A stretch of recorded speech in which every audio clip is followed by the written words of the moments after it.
Few figures in human history cast a longer shadow than Plato. Born into aristocratic privilege in 5th century Athens, he would transform his advantages into something far more enduring than political power or military glory. Through his writings, his school, and his vision of reality itself, Plato established the vocabulary and questions that would define Western philosophy for more than 2 millennia. To understand his achievement requires returning to the world that shaped him, a city at once glorious and troubled, poised between democratic experiment and catastrophic war. Athens in the late 5th century, before the Common Era, stood as the cultural and intellectual centre of the Greek world. The city had repelled the Persian invasions, built an empire through the Delian League, and presided over a golden age of drama, sculpture, architecture, and thought. The Parthenon gleamed on the Acropolis. Sophocles and Euripides staged their tragedies in packed theatres. Citizens gathered in the Agora to debate policy and hear the speeches of skilled orators. Democratic institutions, however imperfect by modern standards, gave male citizens unprecedented voice in their own governance. Philosophy emerged in this climate of free inquiry and contestation. Yet this same Athens suffered from deep tensions. The long Peloponnesian War against Sparta would drain the city's resources and eventually lead to humiliating defeat. Democratic politics could turn volatile and vengeful, as the trial of the generals after Arginusae demonstrated. Ambitious young men sought power through rhetoric rather than virtue. Traditional religious pieties coexisted uneasily with new forms of critical thinking. Into this complex world, around 427 or 428 before the Common Era, Plato was born. His given name was Aristocles. The nickname Plato, meaning broad, may have referred to his physical build or the breadth of his forehead or intellect. He came from distinguished lineage on both sides. His mother Perictione claimed descent from Solon, the legendary lawgiver. His father Ariston traced ancestry to early Athenian kings. His stepfather Pyrilampes served as an ambassador and friend to Pericles. Such connections placed the young Plato at the heart of Athenian political life and afforded him the education befitting his class. We know little of Plato's early years with certainty. Ancient biographers provided details, but many seem fanciful or designed to prefigure his later achievements. He likely received instruction in gymnastics, music, poetry, and mathematics. He may have studied with the Heraclitean philosopher Cratylus, or encountered Pythagorean ideas through various teachers. He showed literary talent and supposedly wrote poetry and dramatic works in his youth. His family expected him to enter political life, to take up the responsibilities of his station in the governance of Athens. Everything changed when he met Socrates. The exact circumstances of their encounter remain obscure, but tradition places Plato's association with Socrates beginning around 410 or 409, when Plato would have been in his late teens or early 20s. Socrates, already in his 60s, had made himself both famous and notorious through his distinctive practice of philosophical questioning. Unlike the sophists who charged fees to teach rhetoric and claimed to impart wisdom, Socrates insisted he possessed no wisdom himself. Instead, he questioned others, exposing contradictions in their beliefs and probing the foundations of their moral claims. Socrates wandered the agora and gymnasium, engaging anyone willing to talk. He questioned politicians about justice, poets about beauty, craftsmen about their arts, and young men about virtue. His method involved asking apparently simple questions, drawing out answers, and then demonstrating through further questioning that these answers led to absurdity or contradiction. The person examined would typically end in confusion, realizing they did not actually understand what they thought they knew. Socrates called this service to the god Apollo, fulfilling the Delphic oracle's pronouncement that no one was wiser than Socrates by showing others their ignorance. For Plato, encountering Socrates proved transformative. Here was someone who valued truth above reputation, wisdom above power, and the health of the soul above bodily pleasure or political success. Socrates demonstrated daily that the unexamined life was not worth living, that careful reasoning could expose the pretensions of conventional opinion, and that philosophy offered a higher calling than any worldly ambition. Plato became one of Socrates' devoted companions, part of the circle of young men who followed the philosopher and participated in his conversations. The content of these conversations would provide material for Plato's literary life. Socrates wrote nothing himself. His philosophy lived in dialogue, in the back and forth of question and answer, objection and clarification. He sought definitions of moral concepts like courage, piety, friendship, and justice. He wanted to know not which acts were just, but what justice itself was, the essential character that made just acts just. He pursued universal principles beneath particular examples. He insisted that virtue was knowledge, that no one willingly does wrong, and that it was better to suffer injustice than to commit it. These views struck many Athenians as perverse or dangerous. Socrates associated with controversial figures, including Alcibiades, the brilliant but treacherous politician who defected to Sparta, and Critias, who later became one of the brutal 30 tyrants. His questioning seemed to undermine respect for tradition and authority. His divine sign, an inner voice that warned him against certain actions, appeared to some as claims to private revelation. Conservative citizens viewed him as a threat to the city's youth and values. In 399, Athens put Socrates on trial. The specific charges were impiety and corrupting the young. The prosecution, led by Meletus, Anytus, and Lycon, argued that Socrates did not acknowledge the gods of the city, introduced new divinities, and led the youth astray with his teachings. The trial took place before a large jury of Athenian citizens. Socrates defended himself, but his defense, as portrayed in Plato's Apology, made no concessions to conventional opinion. He insisted he had done the city a service, compared himself to a gadfly stinging a noble but sluggish horse, and declared that the fear of death was itself a kind of false wisdom. The jury voted narrowly for conviction.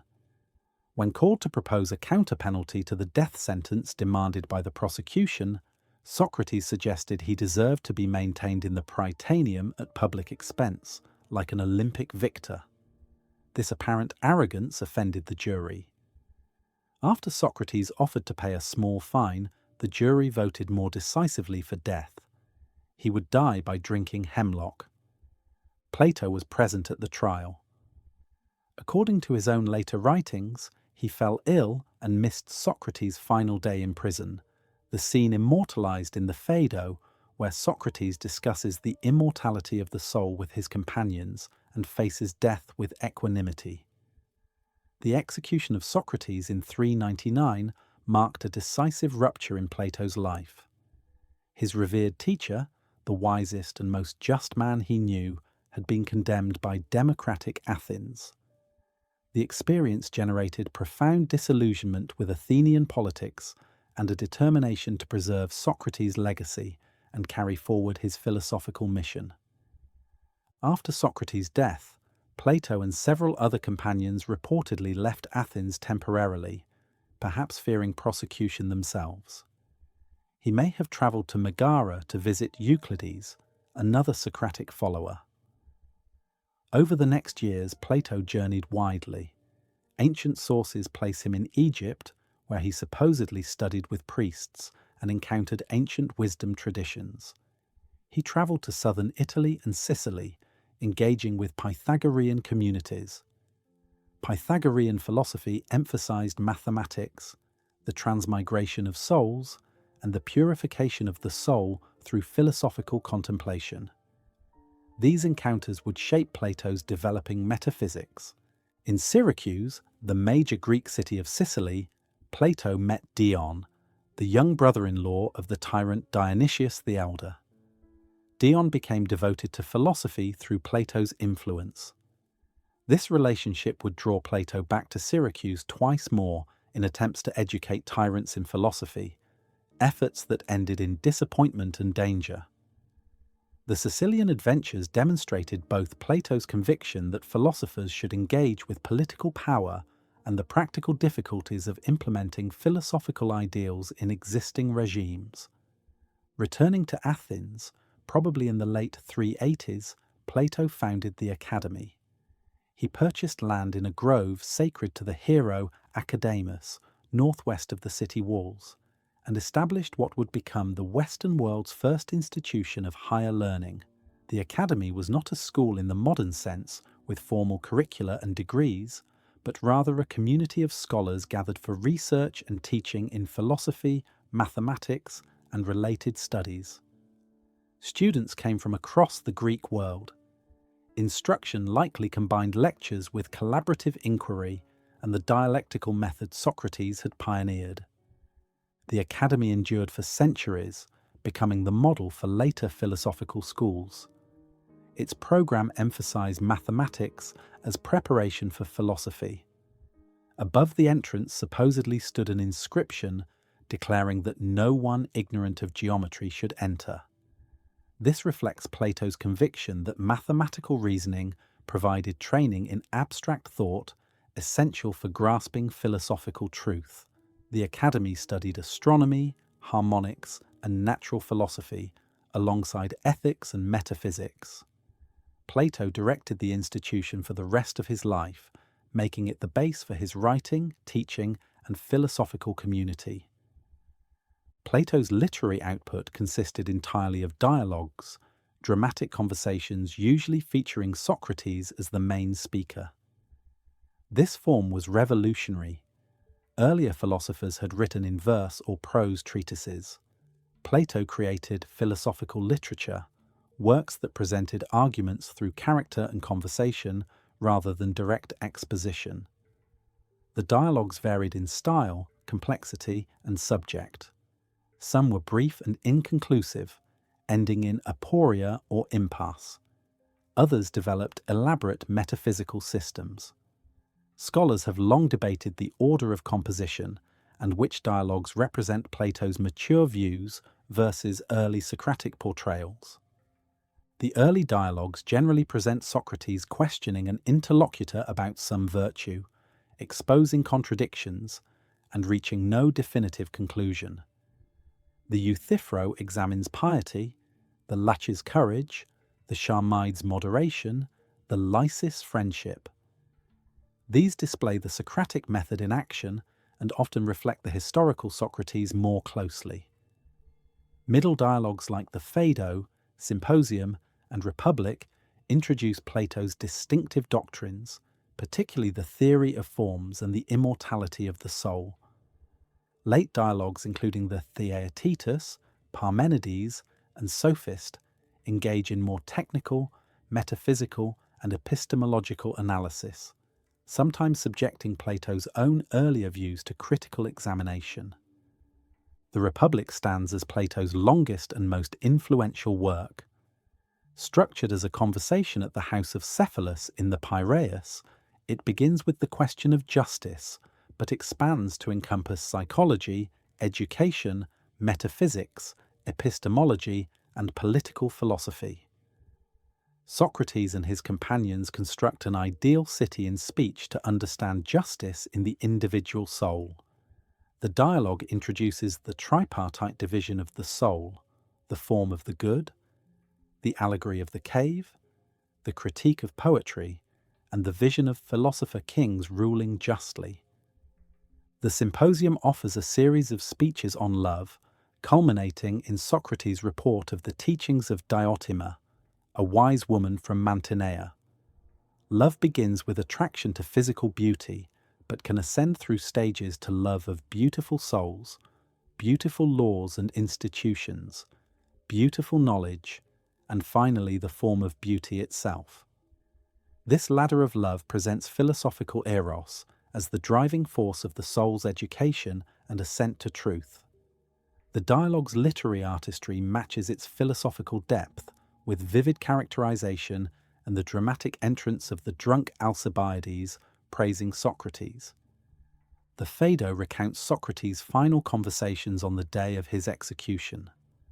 The dialogue presents several arguments for the immortality of the soul, including the argument from recollection, from opposites, from affinity, and from the form of life. Socrates faces death calmly, confident that the philosopher spends life preparing for death by separating the soul from bodily distractions and pursuing wisdom. The scene of Socrates' death, described with restraint and power, concludes the dialogue and provides philosophy with one of its founding martyrologies. Other major dialogues fill out Plato's corpus. The Phaedrus explores love and rhetoric, presenting the myth of the charioteer and horses to illustrate the soul's nature and the contrast between philosophical and sophistic speech. The Theaetetus examines the definition of knowledge without reaching a final answer, but eliminating inadequate accounts. The Parmenides subjects the theory of forms to devastating criticism through a series of paradoxes, raising questions about Plato's own central doctrine. The Timaeus offers a cosmological account of the universe's creation by a divine craftsman. The Laws, probably Plato's final work, presents a more realistic political vision than the Republic, detailing legislation for a second-best city. Understanding these dialogues requires attention to their dramatic setting and literary features alongside their arguments. Plato does not appear as a character in his own works. He gives us Socrates conversing with sophists, politicians, young men, and fellow seekers. The reader must interpret which views represent Socrates, which represent Plato, and which are offered for examination without endorsement. This interpretive challenge has generated scholarly debate for centuries and ensures that reading Plato remains an active philosophical engagement rather than passive reception of doctrine. Plato continued teaching and writing at the Academy until his death. Ancient biographers claimed he died at a wedding feast at age 80 or 81, around 347 or 348. His nephew Speusippus succeeded him as head of the Academy.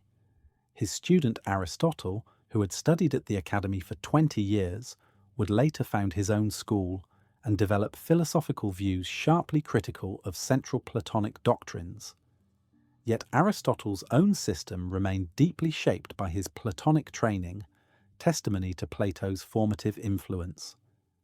The Athens that shaped Plato was a city of contradictions. It prized free speech, but executed its gadfly philosopher. It celebrated reason, but remained bound to traditional religion.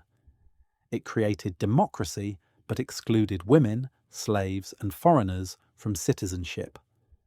Plato internalized these tensions.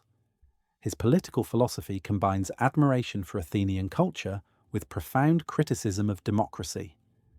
His metaphysics honors mathematical truth while acknowledging the power of poetry and myth.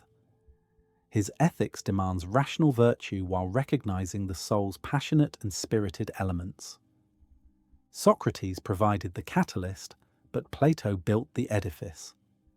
Where Socrates questioned and exposed ignorance, Plato proposed positive doctrines. Where Socrates remained in the marketplace, Plato founded an academy. Where Socrates wrote nothing, Plato created philosophical literature. Yet Plato always presented Socrates as his spokesman, insisted that the philosopher seeks wisdom rather than possessing it, and used the dialogue form to keep philosophy alive in conversation rather than fixed in dogma. This creative fidelity to Socrates while moving beyond him defines Plato's achievement. The meeting of Plato and Socrates in early 5th century Athens initiated Western philosophy as we know it. Before Socrates, Greek thinkers explored nature, mathematics, and cosmology. After Plato, philosophy encompassed logic, ethics, politics, aesthetics, epistemology, and metaphysics as interconnected inquiries. The Academy provided an institutional home for these investigations. The dialogues demonstrated how philosophy could be both rigorous argument and literary art. The central questions Plato pursued, questions about reality and appearance, knowledge and opinion, justice and virtue, continue to structure philosophical inquiry. Plato came from privilege, but chose philosophy. Athens offered political power, but he founded a school. Socrates died leaving only questions, but Plato erected an intellectual cathedral. The specific historical circumstances of late 5th and early 4th century Athens, with its democratic experiments and tragic wars, its sophistic rhetoric and Socratic gadfly, made Plato possible.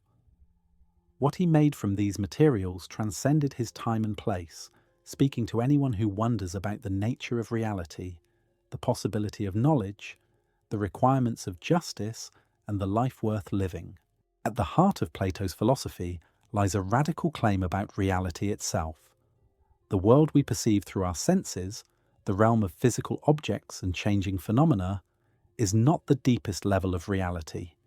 Beyond and above the visible world exists another realm, eternal and unchanging, populated by perfect and immaterial entities Plato called forms or ideas. These forms are not thoughts in anyone's mind, but objective realities more real than the physical things that imitate them. A beautiful painting participates in beauty itself, a just action in justice itself, a circular wheel in the perfect circle. The theory of forms represents Plato's answer to the most fundamental philosophical question: what is ultimately real? The theory did not emerge fully formed in a single dialogue. Plato developed it gradually across multiple works, refining and elaborating the doctrine while sometimes acknowledging difficulties.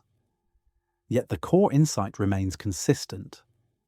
Ordinary objects of sense experience are imperfect, changeable, and dependent. The forms are perfect, eternal, and self-subsistent. True knowledge grasps the forms. Mere opinion concerns itself with the shifting realm of sensible particulars. The philosopher's task is to turn from shadows and reflections toward the bright reality of the forms themselves. Understanding what Plato means by forms requires distinguishing them from several things they are not. Forms are not concepts or mental abstractions. They exist independently of human thought. If all humans disappeared, the forms would remain unchanged. Forms are not names or linguistic entities. Language may refer to forms, but forms are what make language meaningful, not products of language. Forms are not ideal types in our imagination. The perfect circle we cannot quite draw or visualize still exists as a form, not because we imagine it, but because it is a genuine feature of reality. Rather, forms are the essences or natures of things, existing separately from any particular instance. Consider the form of justice. Many actions are just and many souls possess justice, but these particular instances share injustice by participating in the one eternal form of justice. Justice itself never changes, never becomes unjust, and never depends on human convention or opinion. It is what it is eternally. The same holds for beauty, equality, largeness, and indeed for the essential nature of any kind of thing. Each form is unique, unitary, and perfect in a way no sensible particular can match. Plato's fullest presentation of the forms appears in the central books of the Republic, particularly in 3 images: the sun, the divided line, and the cave. These famous analogies convey the structure of reality and the journey of the soul from ignorance to knowledge. Socrates employs them after Glaucon demands he explain the form of the good, the highest object of knowledge and the source of all reality and truth. Socrates claims he cannot give a direct account of the good itself, but can offer images to illuminate it. The analogy of the sun compares the good to the sun in the visible realm. Just as the sun provides light-enabling vision and also causes things to grow and come into being, the good illuminates the forms, making them knowable, and gives them their reality and essence. The sun is not itself sight, but makes sight possible. The good is not itself knowledge, but makes knowledge possible. In the visible world, we need light to see objects. In the intelligible world, we need the good to grasp the forms. The good thus stands as the supreme principle, beyond even being itself, the source of truth and existence for everything that is. The divided line analogy presents reality and knowledge as hierarchical levels. Socrates asks Glaucon to imagine a line divided unequally into two main segments, representing the visible and intelligible realms. Each segment is further divided in the same proportion. In the visible realm, the lower subsection contains images, shadows, and reflections. The upper subsection contains physical objects themselves. In the intelligible realm, the lower subsection contains mathematical objects and reasoning. The upper subsection contains the forms and dialectical understanding. Each level corresponds to a state of mind or cognitive condition. Images produce imagination or conjecture. Physical objects produce belief or opinion. Mathematical objects produce thought or understanding. The forms produce knowledge or intellection. The soul ascends through these stages, moving from perception of shadows to contemplation of the highest realities. Most people remain in the visible realm, taking shadows for reality or trusting sense perception.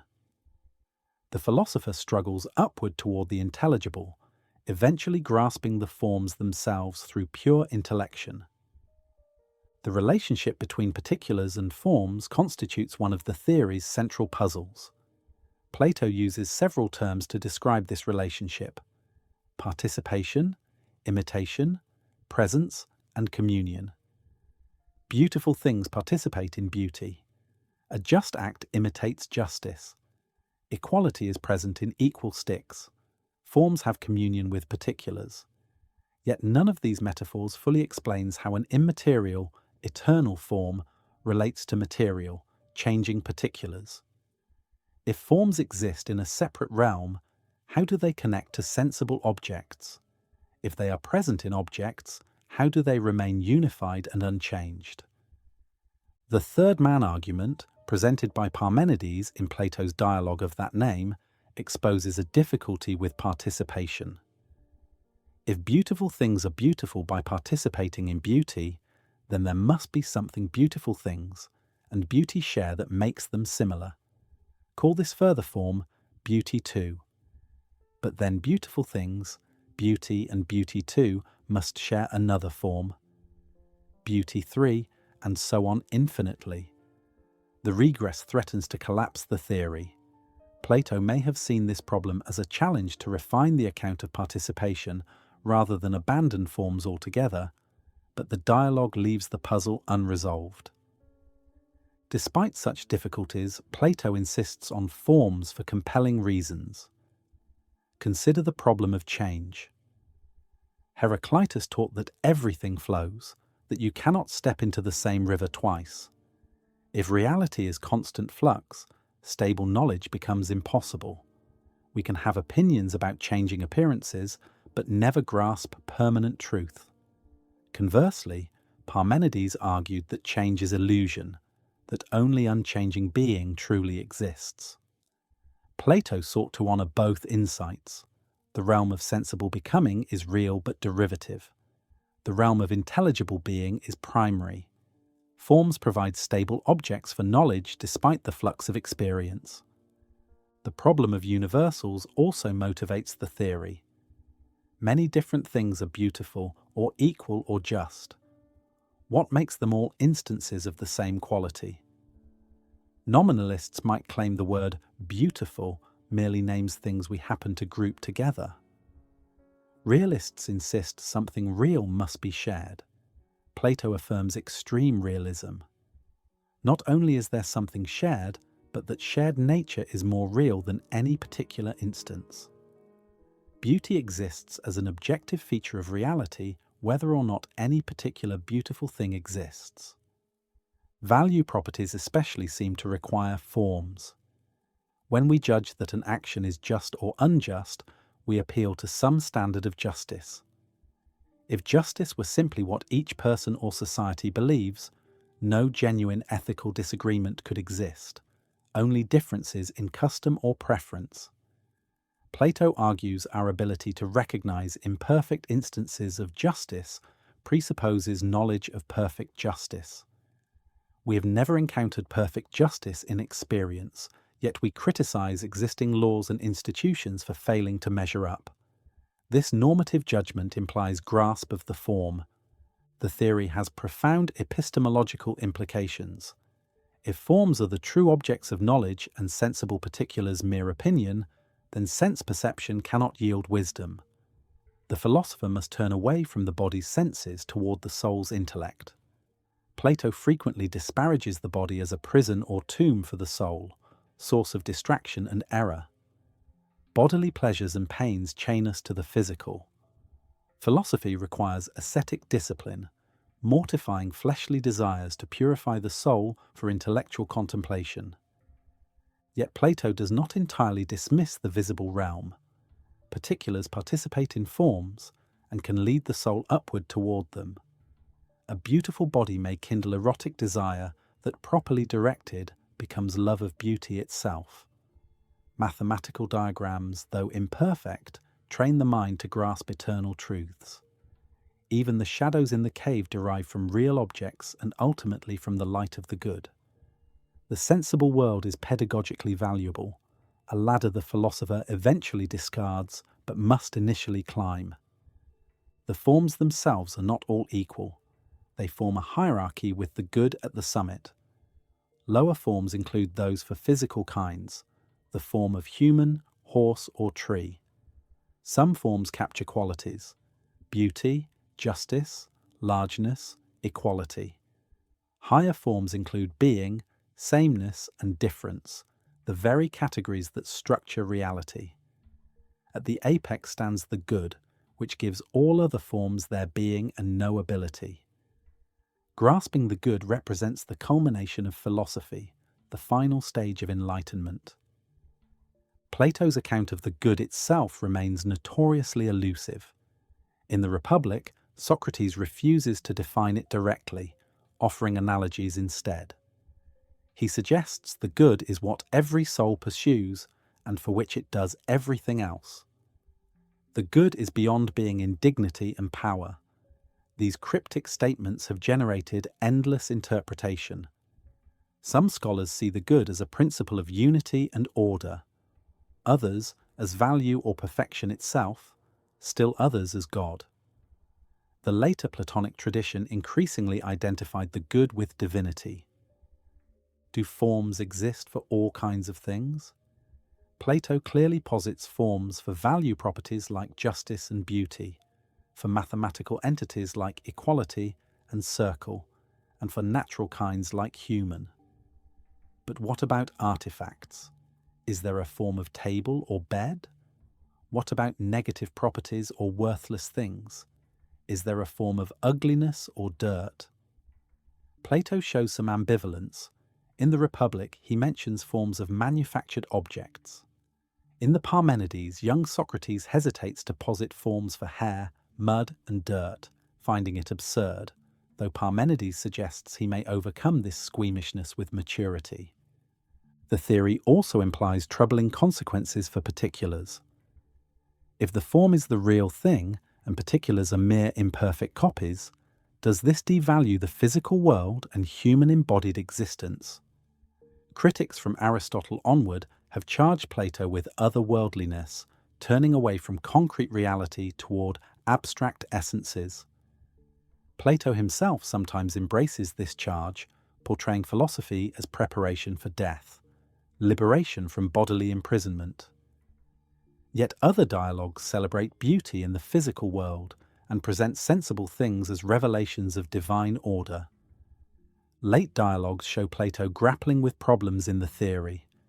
The Parmenides subjects forms to withering criticism, raising difficulties about participation, self-predication, and whether forms can be objects of thought. The Sophist addresses how forms relate to each other, exploring whether all forms mix with all, or whether some combinations are impossible. These late works suggest Plato continued refining and questioning his central doctrine rather than regarding it as settled dogma. Some scholars distinguish middle and late theories, seeing development or revision in Plato's thought. Others find essential continuity, with late dialogues exploring implications always latent in the theory. The truth likely combines both continuity and development. Plato never abandoned the fundamental insight that eternal, perfect entities provide the foundation for knowledge and value. He continued exploring how to articulate this vision coherently. The theory of forms represents Plato's most distinctive philosophical contribution. It addresses deep problems about knowledge, change, universals, and value. It provides a metaphysical foundation for objective morality against sophistic relativism. It answers Socratic questions about definition by positing essences as real entities. It explains how mathematics grasps necessary truths beyond empirical observation. It dignifies philosophy as the highest human activity, contemplation of eternal truth. Yet the theory has never lacked critics. Aristotle, Plato's greatest student, mounted extensive objections. How can separated forms explain the sensible world they supposedly ground? If forms are substances existing independently, why do we need particulars at all? How does postulating a form of human help us understand actual human beings and their development? Aristotle insisted forms exist in particulars, not separately. The form of a statue is the shape impressed in the bronze, not a transcendent entity. Modern philosophers have largely rejected Plato's realism about forms while remaining influenced by his framing of issues. Few now believe in a separate realm of abstract objects. Yet debates about universals, mathematical truth, moral realism, and the mind-independent nature of reality continue in terms Plato established.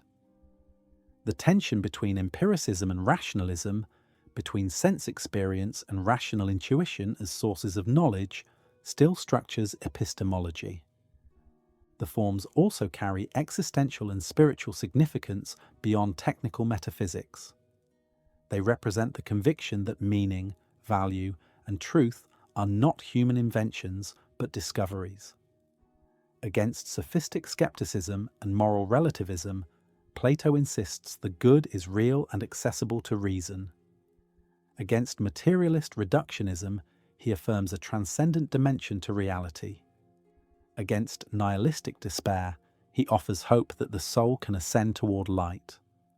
The theory of forms grounds ethical and spiritual aspirations in the structure of being itself. Plato himself recognized the limits of philosophical prose. The form of the good proves ineffable, beyond complete articulation. The ascent to forms involves mystical vision as much as logical argument. Images, myths, and analogies supplement dialectic. The sun, line, and cave remain more influential than technical arguments in the Parmenides.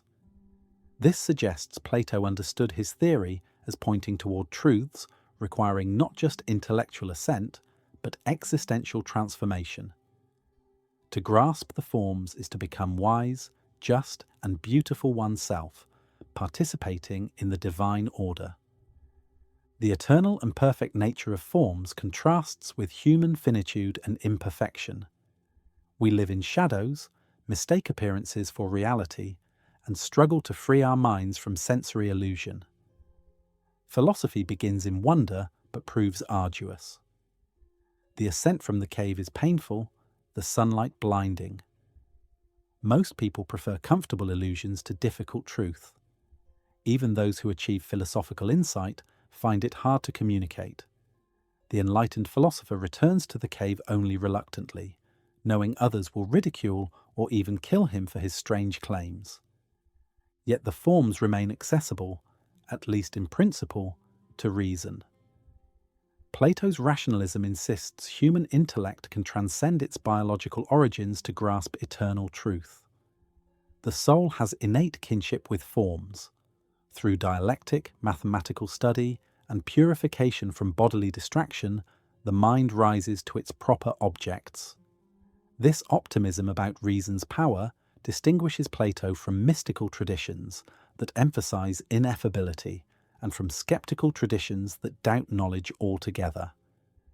Reason is divine in us, the means by which we participate in divine wisdom. The political implications of the theory are equally profound. If forms are objective and knowable, then ethics and politics admit of expert knowledge like any other craft. Just as medicine requires understanding health and navigation requires knowing sea routes, good government requires knowing justice itself. Most people, trapped in opinion, should not rule. Only philosophers who have ascended to the forms possess the wisdom necessary for just governance. This conclusion leads directly to Plato's vision of philosopher kings, rulers with both intellectual insight and moral virtue to govern rightly. The theory of forms thus unifies Plato's metaphysics, epistemology, ethics, and politics. All depends on the conviction that reality has a rational structure accessible to the soul that prepares itself properly. Beyond flux lies permanence. Beyond opinion lies knowledge. Beyond appearance lies truth. The forms are not fantasies or ideals in the modern sense of merely imagined perfections. They are the ground of all reality, the most real things that exist, the eternal patterns particulars imperfectly instantiate. To understand anything truly is to grasp its form. To live well is to order the soul by contemplating the good. To know the forms is to be transformed by them. Among philosophy's most powerful images, the allegory of the cave stands nearly alone. Presented in Book 7 of the Republic, after the analogies of the sun and divided line, it dramatizes the human condition, the possibility and difficulty of enlightenment, and the philosopher's duty to return and educate others. Through vivid narrative, Plato conveys truths about knowledge, reality, education, and politics that have resonated across centuries. The cave is not merely illustration of doctrine already explained, but revelation of the existential stakes of philosophy itself. Socrates asks Glaucon to imagine prisoners chained since childhood in an underground cave. They sit facing a wall, unable to turn their heads or bodies. Behind them burns a fire, and between the fire and prisoners runs a raised walkway. Along this walkway, people carry various objects, artifacts, and representations of animals and humans and things. The fire casts shadows of these objects onto the wall the prisoners face. These shadows are all the prisoners have ever seen. They hear echoes of sounds made by those carrying objects, but think the sounds come from the shadows. For these prisoners, the shadows constitute reality itself. Suppose one prisoner is freed. He is forced to stand and turn toward the fire. The movement causes pain. The light hurts his eyes. He sees the fire and the objects being carried but cannot comprehend them. These genuine things seem less real than the familiar shadows. If told the shadows were mere images and these objects real, he would not believe it.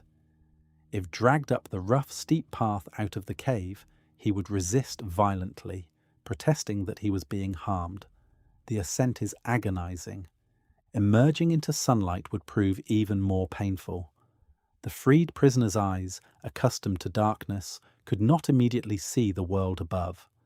He would first perceive only shadows, then reflections in water, then objects themselves, then celestial bodies at night, and finally the sun itself. Only gradually would he come to see and understand the visible realm. Eventually he would grasp that the sun provides light for vision, seasons for growth, and governs all he now sees. He would understand that this sun corresponds in the visible realm to what the good is in the intelligible realm. This freed prisoner would remember his former dwelling and would pity the prisoners still chained below. He would no longer envy those who received honor in the cave for best identifying shadows or predicting which shadow would appear next. Such honours would seem worthless. But if he descended back into the cave, his eyes now accustomed to sunlight would struggle in the darkness. He would perform worse than the prisoners at identifying shadows. They would mock him, saying the journey upward had ruined his sight. If he tried to free other prisoners and lead them up, they would resist and might even kill him if they could. The allegory works at multiple levels. Most obviously, it illustrates the relationship between the sensible and intelligible realms from the theory of forms. The shadows on the wall represent images and reflections in the lowest section of the divided line. The objects casting shadows represent physical things we perceive with senses. The journey out of the cave is the soul's ascent from sensible to intelligible reality. The sunlit world above corresponds to the realm of forms. The sun itself represents the form of the good, source of all truth and being. But the allegory is also about education and human nature. The prisoner's condition from birth depicts our own. We are not blank slates, but already shaped by limited perspective and false beliefs. Our ordinary unreflective state mistakes shadows for reality. Education is not filling an empty vessel, but turning the soul from darkness toward light. The image of the eye suggests the soul has innate capacity for vision, but must be reoriented. You cannot give sight to the blind, but you can turn those with functioning eyes from darkness toward light. The pain and resistance in the allegory reveal why wisdom is rare. Enlightenment is not easy or pleasant. The freed prisoner does not willingly embrace his liberation initially. He has to be compelled. The journey upward is rough and steep. Each stage involves discomfort and disorientation. Those who begin to see truth face ridicule and opposition from those still in darkness. The natural human tendency is to cling to familiar illusions rather than embrace difficult reality. Wisdom requires courage as much as intelligence. The allegory also carries political implications central to the Republic. The philosopher who escapes the cave and sees the sun faces a choice. He could remain above in contemplation of eternal truth, but Socrates insists he has an obligation to return. The enlightened must descend back to help those still in chains, even though this involves personal danger and returning to a realm now seeming obscure. The philosopher who has grasped the good is uniquely qualified to rule, possessing knowledge of justice and the proper ordering of soul and city. Yet philosophers do not naturally want political power. Having seen truth and beauty, they prefer contemplation to governance. Socrates argues that only by compelling philosophers to rule can the city be justly governed. Other people seek power out of ambition and desire for honour, making them unsuitable. Only those who do not want to rule, who have something more valuable than political power, can rule well. The reluctant philosopher king governs from duty, not personal ambition, and applies knowledge of the good to political arrangements. This creates a paradox. Unless philosophers become kings, or kings become philosophers, cities cannot flourish, and the human race cannot rest from evils, Socrates declares. But philosophers resist ruling, and masses resist being ruled by philosophers. The enlightened person descending back to the cave faces mockery and potential violence. The allegory implicitly references Socrates' own fate. He tried to turn Athenians from shadows toward truth, and the city executed him. Philosophy and politics exist in permanent tension. The stages of enlightenment in the allegory correspond to the educational program outlined in the Republic. Early education involves music and poetry to shape the soul's desires and gymnastics to train the body. Mathematical studies, including arithmetic, geometry, and astronomy, train the mind to abstract from sensible particulars and contemplate eternal truths.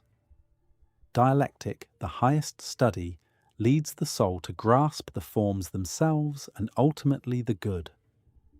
Only after decades of study and practical experience should guardians become philosopher rulers around age 50. The allegory presents education as conversion, a turning of the whole soul. Merely adding information to the mind changes nothing essential. The soul must reorient from becoming to being, from appearance to reality, from the many to the one. This requires not just intellectual training but moral and spiritual transformation. The philosopher in training must overcome attachment to bodily pleasures, love of honor, and the appetites that chain us to the cave. Ascending to the forms demands purifying the soul from earthly distractions. Critics have noted troubling features of the allegory. The freed prisoner is initially compelled against his will. He does not choose liberation, but has it forced upon him. This seems to undermine individual autonomy and suggest paternalism. Plato appears to justify forcing people toward truth for their own good, even when they resist. The political implications seem authoritarian. An enlightened elite who know the truth should rule over masses who remain in ignorance. The many cannot govern themselves but need philosopher guardians to direct them. Defenders of Plato respond that the allegory depicts the difficulty, not impossibility, of voluntary education. The initial compulsion may represent the challenge any teacher faces in getting students to engage with difficult material. Once the freed prisoner sees the sun, he is grateful and would not return to chains. Enlightenment, once achieved, is self-evidently valuable. The philosopher rules reluctantly as duty, not from desire to dominate.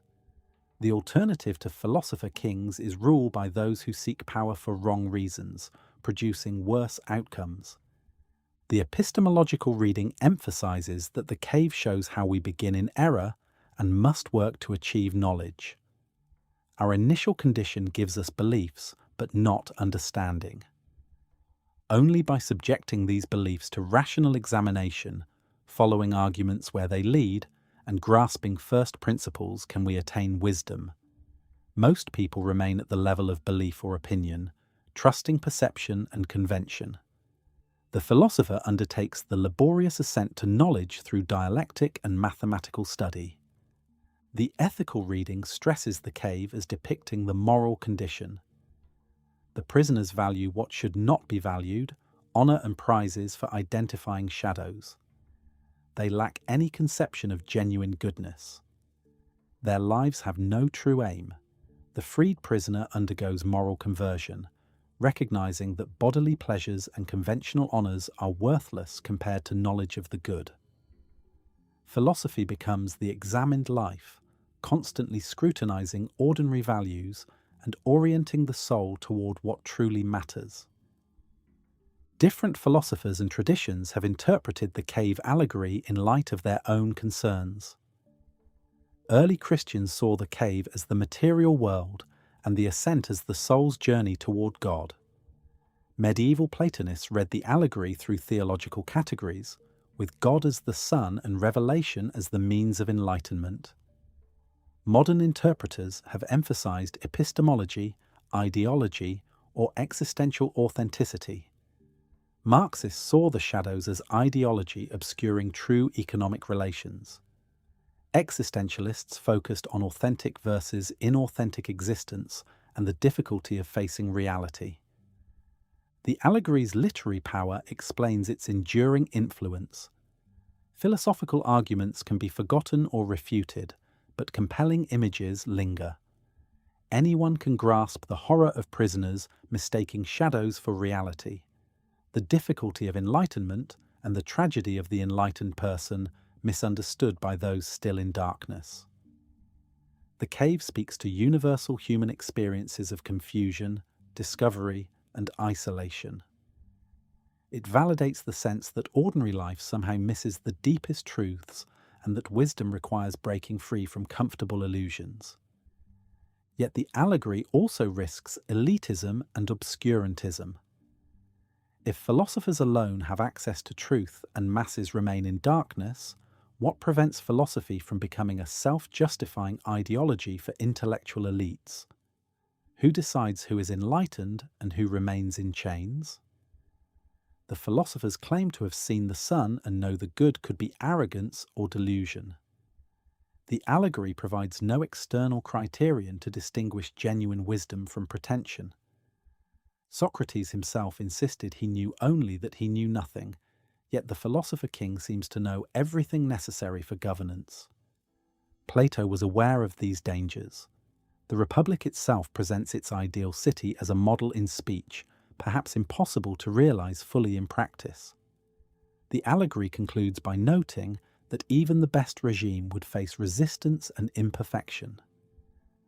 Philosophy does not guarantee political success. The allegory's ending, where the prisoners might kill anyone trying to free them, acknowledges that enlightenment faces hostility from those it aims to help. Wisdom cannot be forced on the unwilling. The cave also raises questions about what we see when we exit. Plato specifies the visible realm above ground, with sun, stars, trees, and living beings. But the true goal is the intelligible realm of forms, which has no location and cannot be literally seen. The allegory mixes levels, using visible imagery to point toward purely intellectual reality. The sun we can see represents the good we can only contemplate. This conflation of visible and intelligible has led to confusion and critique. Aristotle objected that Plato multiplied entities beyond necessity, positing separately existing forms when immanent forms suffice. Modern epistemology has largely moved away from Plato's sharp division between knowledge and opinion. We recognize degrees of justified belief, probability, and evidence. Science advances through observation and experiment, not transcending the sensible for a purely intellectual realm. Yet the cave remains relevant as caution against taking our current beliefs and perceptions as obvious truth. Every era has its shadows mistaken for reality, consensus opinions later revealed as ideology or superstition. The allegory reminds us to question inherited beliefs and examine foundations. The journey from cave to sunlight also suggests philosophy as spiritual discipline, not mere intellectual exercise.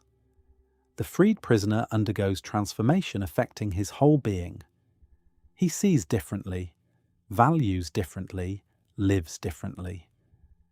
The return to the cave out of duty despite personal preference shows philosophy as ethical commitment. Wisdom brings not just correct beliefs, but right action and concern for others.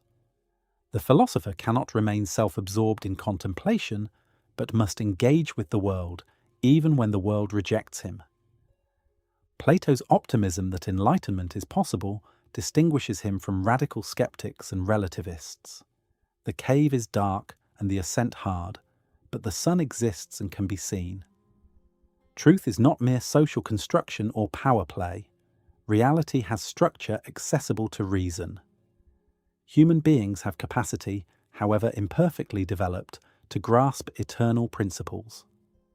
Education can succeed, however difficult. This faith in reason's ability to attain knowledge grounds Plato's entire philosophical enterprise.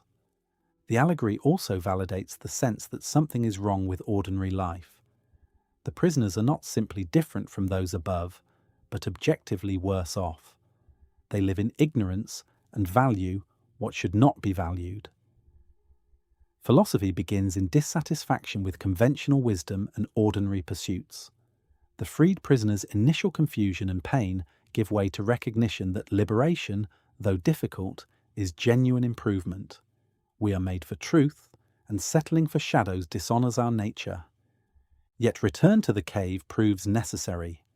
The philosopher cannot simply escape into private enlightenment. Having been freed by others, the individual owes debt to those still imprisoned. The political reading makes this explicit. Those who know the good must rule for the sake of justice, not personal satisfaction.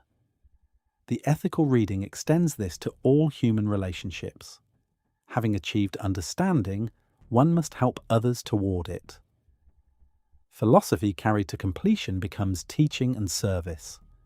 The cave remains Plato's most memorable contribution to philosophy because it captures existential truth beyond technical doctrine. We do live in shadows. We do mistake appearance for reality. Enlightenment is painful and rare. The wise face mockery and danger. Yet truth exists and can be known. The examined life requires courage to leave comfortable darkness and integrity to return and help others. Philosophy is not abstract theory, but transformation of the soul and commitment to seek and speak truth regardless of cost. The allegory of the cave tells us who we are and challenges us to become something better. The Republic stands as Plato's masterwork, longest of the dialogues and most comprehensive in scope. Structured as a conversation at the house of Cephalus in Piraeus, the port city of Athens, it begins with a seemingly simple question posed by Polemarchus. What is justice? By the dialogue's end, Socrates and his companions have constructed an entire ideal city, analysed the human soul's structure, explored education and poetry, presented the theory of forms and the cave allegory, and concluded with a myth about the afterlife. The dialogue demonstrates philosophy's architectonic ambition, showing how metaphysics, psychology, ethics, politics, and epistemology connect in a unified vision. The conversation begins conventionally. Cephalus suggests justice means speaking truth and paying debts. Socrates quickly shows this definition is inadequate. If a friend lends you weapons while sane but later goes mad and demands them back, returning them would be unjust, yet you would be paying your debt. Polemarchus revises the definition. Justice is giving each person what is owed, helping friends and harming enemies. Socrates demolishes this view through careful questioning. How do we determine who is truly a friend? Are we just when we harm anyone, even enemies? Can justice involve making anyone worse? Enter Thrasymachus, the sophist who dramatically interrupts to declare that justice is the advantage of the stronger. In any regime, the rulers establish laws to benefit themselves. Justice is simply obeying these laws. Therefore, justice serves the interest of the ruling power. Thrasymachus argues that injustice is more profitable than justice. The completely unjust person who appears just enjoys reputation and power. The completely just person who appears unjust suffers punishment and scorn. Why then should anyone be just rather than merely seeming just? Socrates engages Thrasymachus in argument, first showing that rulers, like practitioners of any craft, aim at the good of those they rule rather than their own advantage. A doctor qua doctor aims at the patient's health, not profit. If rulers are craftsmen of governance, they aim at the city's good. Second, Socrates argues that justice is a virtue and injustice a vice. The just person's soul is harmoniously ordered, while the unjust person's is conflicted. Since a disordered soul cannot function well, the unjust person cannot be truly happy. Thrasymachus retreats, but Glaucon and Adeimantus take up the challenge more forcefully. They do not believe Thrasymachus's position, but want Socrates to refute it thoroughly. Glaucon distinguishes three types of goods: those desired for themselves, those desired for consequences, and those desired for both. He challenges Socrates to prove justice belongs to the third category, desired both intrinsically and for its results. People praise justice only for its consequences, reputation, and rewards. The story of Gyges' ring makes this clear. According to Glaucon's account, Gyges found a ring that made him invisible. With this power, he seduced the queen, murdered the king, and seized the throne. Given such a ring, wouldn't anyone act unjustly? If you could commit crimes without being caught, why would you restrain yourself? This suggests people are just only from fear of punishment, not from genuine conviction that justice is good in itself. The completely unjust person with a reputation for justice lives better than the completely just person with a reputation for injustice. Adeimantus adds that even those who praise justice praise only its consequences, rewards from gods and humans, good reputation, worldly success. No one explains why justice itself, apart from consequences, benefits the soul. If we could choose injustice with impunity, as Gyges could, we would. Therefore, Socrates must show that justice is choice-worthy for its own sake, beneficial to the soul independently of external rewards or punishments. Socrates accepts the challenge but suggests that understanding justice in an individual requires first understanding justice in a city, since a city is larger and justice in it more visible. This launches the construction of an ideal city in speech, the Kallipolis, or beautiful city. Beginning from first principles, Socrates describes how cities form from human need. No individual is self-sufficient. We need food, shelter, clothing, and countless other things. Specialization allows each person to practice one craft well. The city emerges as a cooperative enterprise, uniting many specialized laborers. Initially, this city is simple, almost primitive. People have basic necessities, simple pleasures, and peace. Glaucon objects that this is a city of pigs, not human beings. We want more than bare necessities. We want luxury, art, comfort, and refinement. Socrates agrees to consider a luxurious city, a feverish city swollen beyond necessity. This expanded city requires more territory, leading to war. War demands a specialized class of guardians, warriors who defend the city. These guardians must possess seemingly contradictory qualities. They must be fierce toward enemies, but gentle toward fellow citizens, spirited yet philosophical. Socrates compares them to noble dogs that are harsh toward strangers, but kind to those they know, discriminating through knowledge. The guardian's education becomes crucial. They must be raised with appropriate stories, music, and physical training to develop both courage and temperance. Socrates examines poetry and mythology with surprising severity. Traditional stories about gods fighting each other, deceiving mortals, and acting immorally must be censored. Young guardians should not learn that gods cause evil or that injustice can be profitable. Poetry that arouses excessive emotion or depicts heroes lamenting must be excluded. Only modes and rhythms that promote temperance and courage are acceptable. The guardian's education aims to shape their souls toward virtue from childhood. The ideal city divides into three classes. The producers, farmers, and craftsmen provide material needs. The auxiliaries, younger warriors, enforce the guardian's decisions and defend against threats. The guardians themselves, the philosopher rulers, govern with wisdom. This division corresponds to the three parts of the soul: appetite, spirit, and reason. Just as the soul functions well when reason rules with spirit's aid and appetite obeys, the city is just when each class performs its proper role under the guardian's wise rule. Justice in the city thus means each class doing what it is suited for without interfering with others. The producers mustn't try to govern, the auxiliaries must not abandon their posts, and the guardians must rule wisely. Injustice is the conflict arising when classes overstep their roles. This definition may seem initially surprising. We expect justice to involve fair treatment, equal rights, or proper desert. Plato's functional definition focuses instead on proper order and harmony.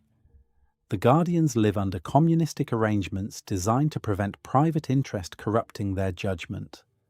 They possess no private property, eat in common messes, and receive modest provisions from the other classes. Most radically, they share wives and children.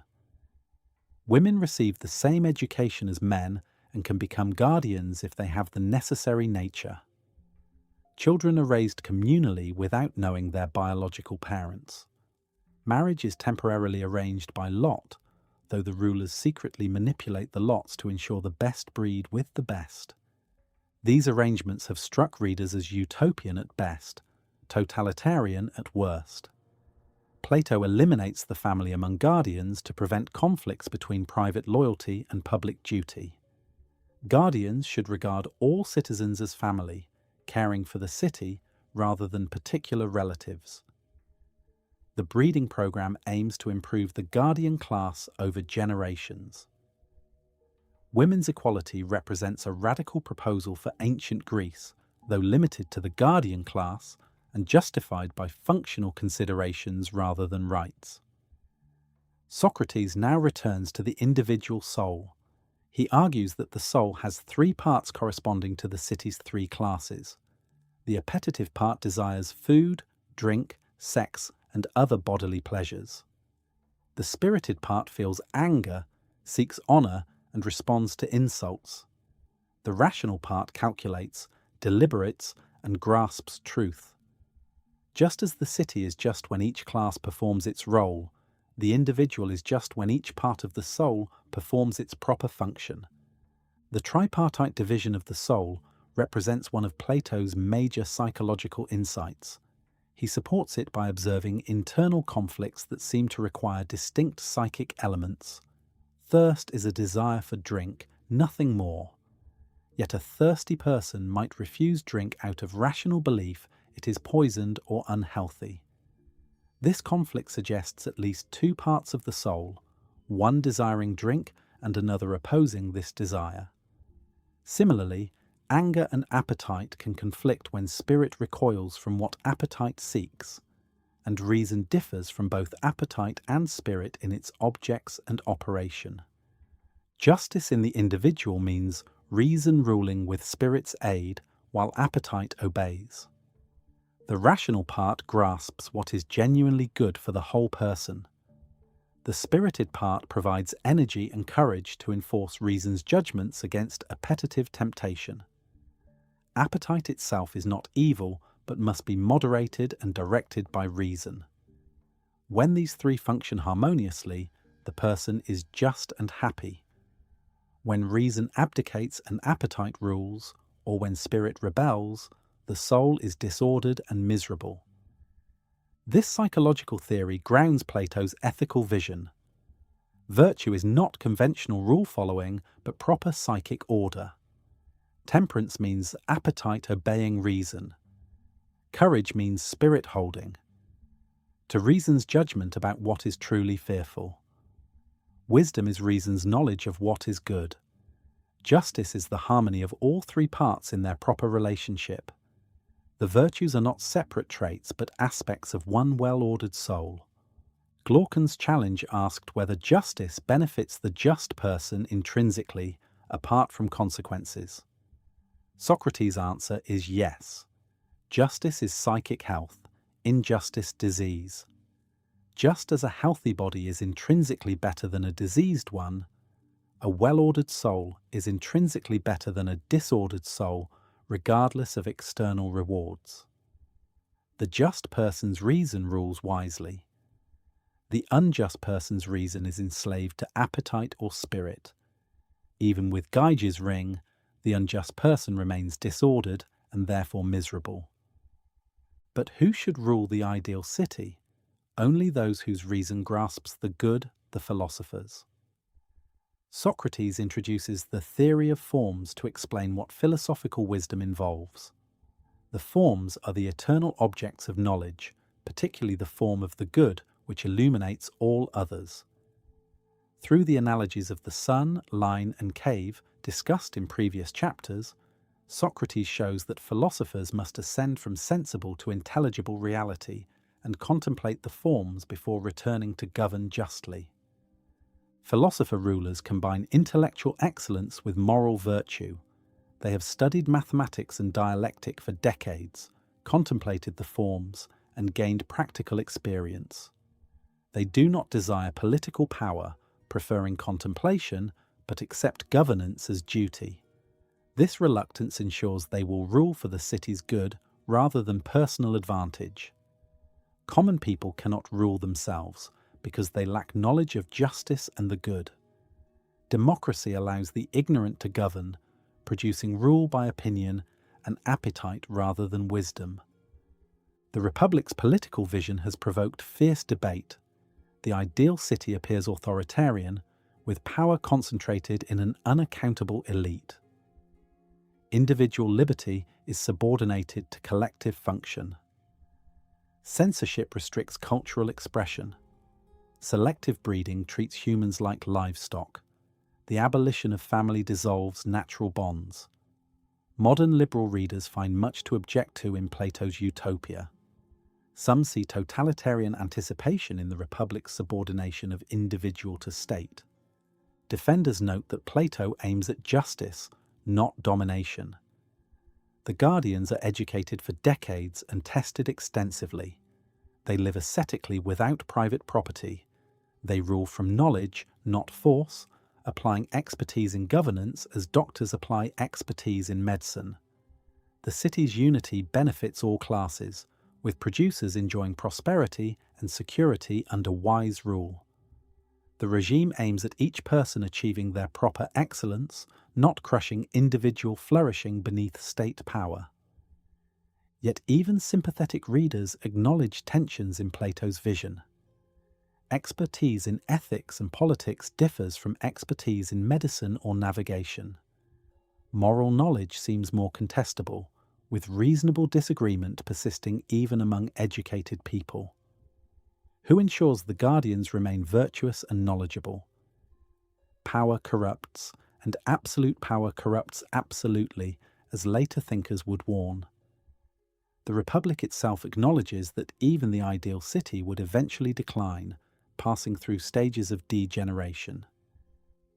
Socrates describes this decline through 4 defective regimes corresponding to 4 defective soul types. Timocracy arises when honor-loving spirit overthrows reason.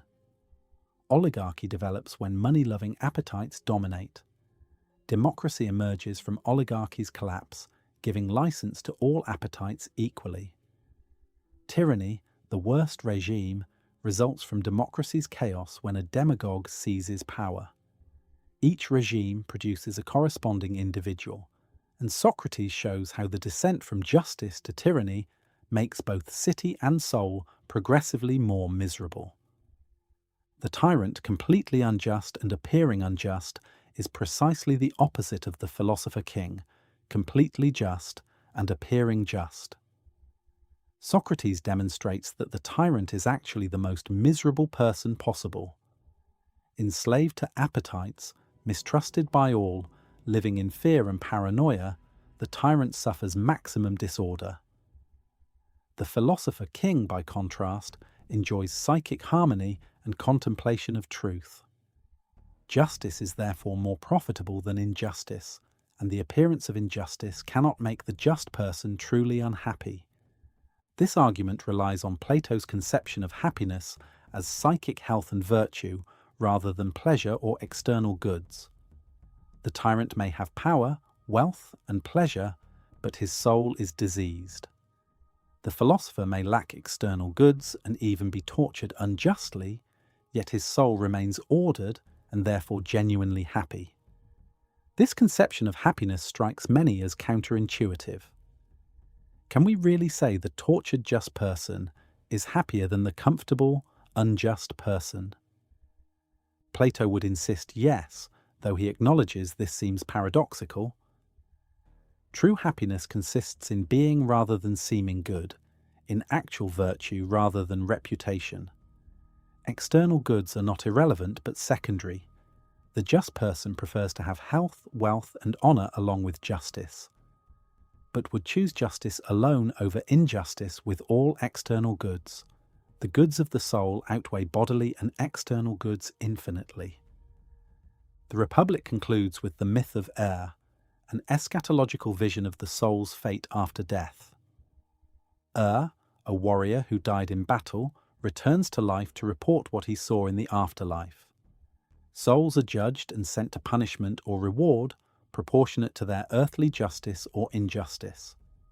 After 1,000 years, they return to choose new lives. The choices souls make reveal their character. Some foolishly choose power and pleasure leading to misery. Others wisely choose moderate lives conducive to virtue. After choosing, souls drink from the river of forgetfulness and are reborn. This myth reinforces the dialogue's ethical teaching. Justice benefits the soul not only in this life but eternally. Even if justice brought no earthly rewards, the soul's immortal nature means that what we are matters ultimately more than what we have or seem. The myth also suggests philosophical education carries over between lives. The soul that has contemplated truth and achieved wisdom will choose well in its next life. Philosophy thus has cosmic significance, preparing the soul for both this life and what comes after. The Republic's unity of ethics, politics, and metaphysics demonstrates philosophy's systematic ambition. To understand justice requires examining the soul's nature, which requires grasping the forms, which reveals the philosopher's qualification to rule, which explains how the ideal city should be ordered. Each element connects to others in a comprehensive vision of reality, knowledge, and value. Whether we accept Plato's conclusions or not, the Republic establishes the questions and framework that continue to structure Western political and ethical thought. Among philosophy's perennial questions, few are more fundamental than the nature of knowledge itself.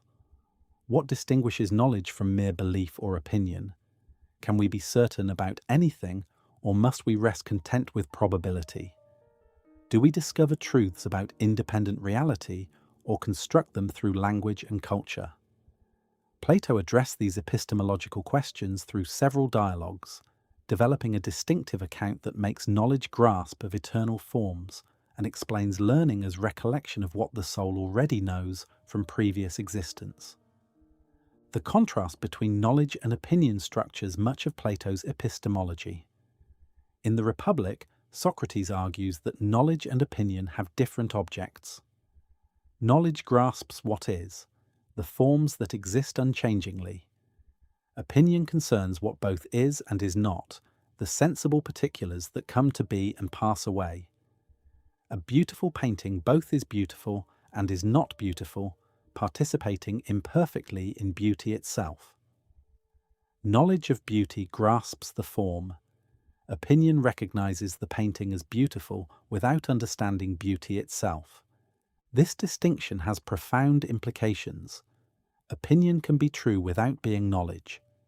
If someone correctly believes the painting is beautiful but cannot explain what beauty is or defend this judgment against challenges, they have true opinion but not knowledge. Knowledge requires not just correct belief, but understanding why the belief is correct, grasping the form that makes it true. The person with knowledge can give an account, explain and justify their belief through reason. The dialogue Theaetetus explores several definitions of knowledge, ultimately rejecting them all. Theaetetus first suggests that knowledge is perception. Socrates connects this to Protagoras' claim that man is the measure of all things, meaning that how things appear to each person is true for that person. If knowledge is merely perception, there is no objective truth, only individual subjective experience.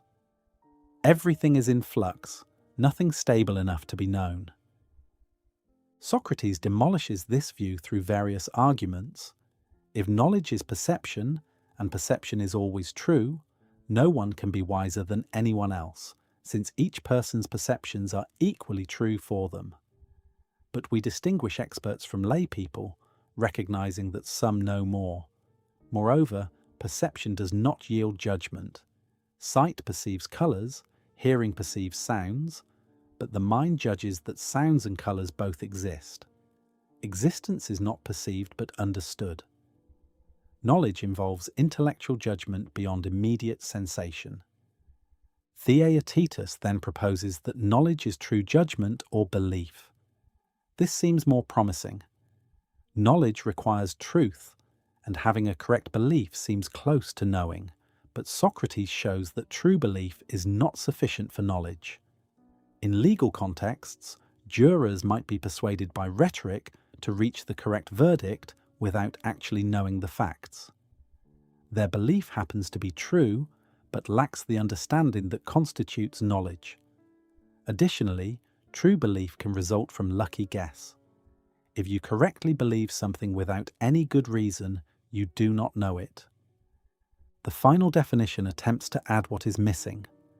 Theaetetus suggests knowledge is true belief with an account or logos. This is close to the modern justified true belief analysis of knowledge. You know that the painting is beautiful if you believe it is true, and you can give reasons justifying the belief. But Socrates raises puzzles about what constitutes an adequate account. If an account is merely listing components, it seems inadequate. If it requires grasping the essence, we need to know what that means. The Theaetetus ends in aporia, with no definition established, though the dialogue has eliminated inadequate views and clarified what knowledge involves. The Meno approaches epistemology through a different puzzle, Meno's paradox about learning. Meno asks how inquiry is possible. If you know what you seek, inquiry is unnecessary. If you do not know what you seek, how will you recognize it when you find it? Either way, learning seems impossible. This paradox challenges the very possibility of education and discovery. If we already know, we cannot learn. If we are completely ignorant, we cannot recognize truth if we encounter it. Socrates responds with the theory of recollection. The soul is immortal and has lived many lives. In previous existence, the soul has encountered all truth. Learning in this life is actually remembering what we once knew but forgot at birth. The soul does not acquire wholly new knowledge but recovers latent knowledge through proper prompting. This explains how we can learn without already possessing or being completely ignorant of what we seek. We possess it latently and need to recollect it consciously. To demonstrate recollection, Socrates questions an uneducated slave boy about geometry. Through careful questioning without teaching any geometry, Socrates gets the boy to figure out how to double the area of a square. The boy initially gives wrong answers but corrects himself through reason. Socrates argues this shows the boy already possessed geometrical knowledge but needed to recollect it. The dialogue demonstrates how dialectical questioning can draw out latent knowledge rather than simply transferring information from teacher to student. The doctrine of recollection connects to the theory of forms. Before birth, the soul existed in the realm of forms and directly perceived equality, beauty, justice, and other forms. At birth, the soul forgot this knowledge but retained latent impressions. When we see equal sticks in this life, we recognize they imperfectly imitate equality itself. This recognition requires prior acquaintance with the form, proving the soul pre-existed birth. Sensible experiences trigger recollection but do not produce knowledge themselves. The Phaedo expands the recollection argument in discussing the soul's immortality. Socrates claims that learning is impossible unless the soul brings innate knowledge from previous existence. We apply concepts like equality to perceived objects that are never perfectly equal. Where did we acquire the concept of perfect equality? Not from experience, which shows only approximate equality. We must have known equality itself before birth, and are reminded of it by imperfect instances. This proves pre-existence and suggests immortality. The epistemology of recollection raises difficult questions. If knowledge is innate, why do people disagree so much? Why is wisdom rare? Plato would answer that most people never undertake the philosophical education necessary for recollection. They remain at the level of opinion, trusting sense perception and conventional belief. Recollection requires dialectic, mathematical study, and purification from bodily distraction. Simply having innate knowledge does not mean easily accessing it. How literally should we take recollection? Some scholars see it as metaphor for the mind's power to grasp necessary truths beyond experience. Others insist Plato sincerely believed in reincarnation and literal pre-existence. The doctrine does explain puzzling features of learning and knowledge.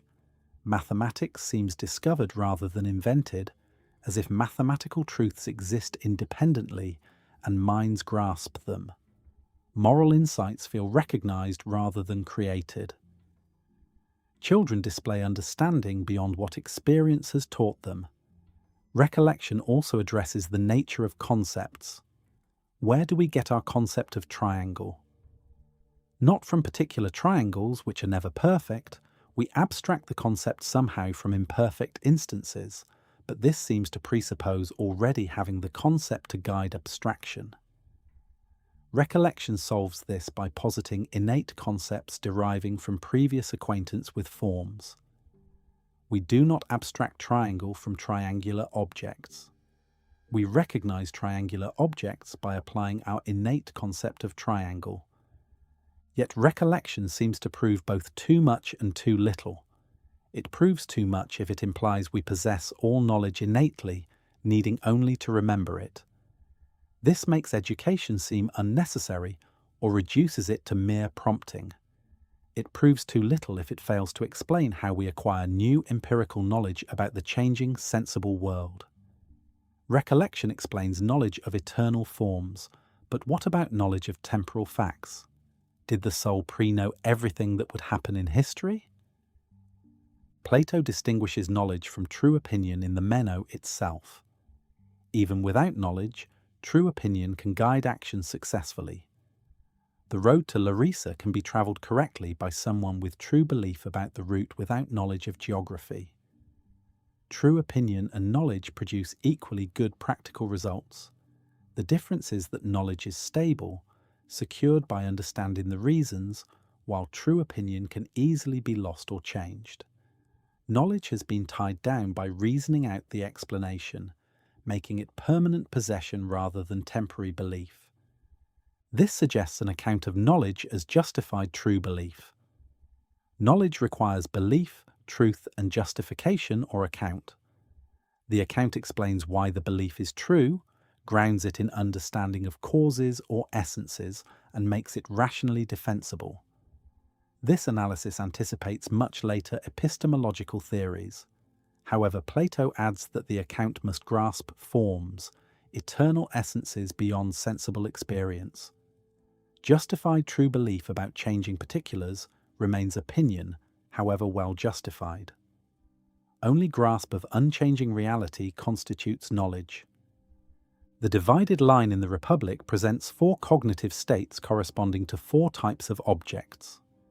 Imagination deals with images and shadows. Belief concerns physical objects. Thought involves mathematical objects and reasoning. Knowledge or understanding grasps the forms through dialectic.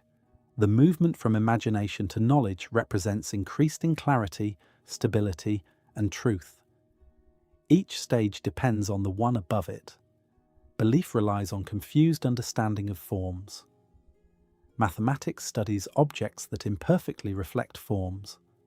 Only dialectic achieves full knowledge by grasping forms directly. Mathematics occupies a middle position in Plato's epistemology. It transcends sensible experience, discovering necessary truths through reason alone. Yet mathematics uses hypotheses and diagrams, relying on assumptions rather than ascending to first principles. The geometer assumes points and lines exist and reasons from these assumptions. Dialectic goes further, questioning hypotheses and ascending to unhypothesized first principles, the forms themselves. Mathematics prepares the soul for philosophy, but does not complete the ascent to knowledge. Dialectic alone achieves true knowledge. Through question and answer, examining and rejecting hypotheses, dialectic rises to grasp the forms and ultimately the form of the good. This process requires years of training and cannot be abbreviated. The philosopher rulers in the Republic spend decades studying mathematics before turning to dialectic around age 30. Dialectic is not a set of techniques, but a way of life oriented toward truth, demanding intellectual honesty and the courage to follow arguments wherever they lead. The priority of dialectic over rhetoric reflects Plato's epistemological commitments. Rhetoric aims at persuasion regardless of truth. A skilled rhetorician can make the weaker argument appear stronger, as the Sophists boasted. Dialectic aims at truth through rational examination. It exposes contradictions, clarifies concepts, and distinguishes knowledge from opinion. While rhetoric belongs to law courts and assemblies, dialectic belongs to philosophy. Where rhetoric seeks power over others, dialectic seeks understanding for oneself and others. Critics of Plato's epistemology question the claim that knowledge requires grasp of eternal forms. Modern science discovers truths about the changing natural world through observation and experiment. We can know that water is composed of hydrogen and oxygen without grasping a form of water. Knowledge seems possible about temporal, changing reality. Reducing knowledge to forms appears to drain it of empirical content and make it useless for understanding nature. Moreover, the forms themselves pose epistemological puzzles. If they exist in a separate realm, how does the embodied soul perceive them? Sense perception cannot reach beyond physical reality. Pure intellectual contemplation seems mysterious. What is the cognitive relation between mind and form? How does the rational soul grasp the form of justice? Saying we recollect forms from previous existence pushes the problem back but does not solve it. How did we know forms in previous existence? Plato might respond that grasping forms is sui generis, not reducible to sensory or inferential processes. The soul is akin to forms, both being immaterial and eternal. When reason is freed from bodily distraction, it naturally apprehends its proper objects. This is intellectual intuition or noesis, direct understanding that does not involve inference or representation. We know the forms by being in cognitive contact with them, much as we see colours by being in visual contact with them, though the analogy with sensation is imperfect. The account of knowledge as recollection also serves ethical purposes. If knowledge is recovering what we already possess latent, education becomes drawing out the student's innate understanding rather than imposing external doctrine. The teacher is a midwife, as Socrates describes himself, helping students give birth to their own ideas. This empowers learners and respects their autonomy while guiding them toward truth. It also explains why philosophical inquiry often produces perplexity before understanding. The student must unlearn false opinions before recovering genuine knowledge. The distinction between knowledge and opinion has political implications. Only those who know should rule. The masses have opinions but lack knowledge of justice and the good. Democratic governance by opinion produces rule by ignorance. Philosopher kings possessing knowledge should govern. This epistemological elitism grounds political authoritarianism. If knowledge is rare and difficult, achieved only through decades of philosophical training, then few are qualified to rule. The many must be ruled by the wise few. Whether we accept Plato's specific doctrines or not, his epistemological questions remain central to philosophy. What is knowledge? How does it differ from belief? Can we be certain? What role does reason play versus experience? How do we know necessary truths like mathematical theorems? These questions continue to generate debate and competing theories. Plato established the terms and identified the puzzles that subsequent epistemology has tried to answer. Few philosophical works rival the literary beauty and intellectual depth of Plato's Symposium. This dialogue presents a series of speeches praising eros, or love, delivered at a drinking party by 7 speakers, including Socrates.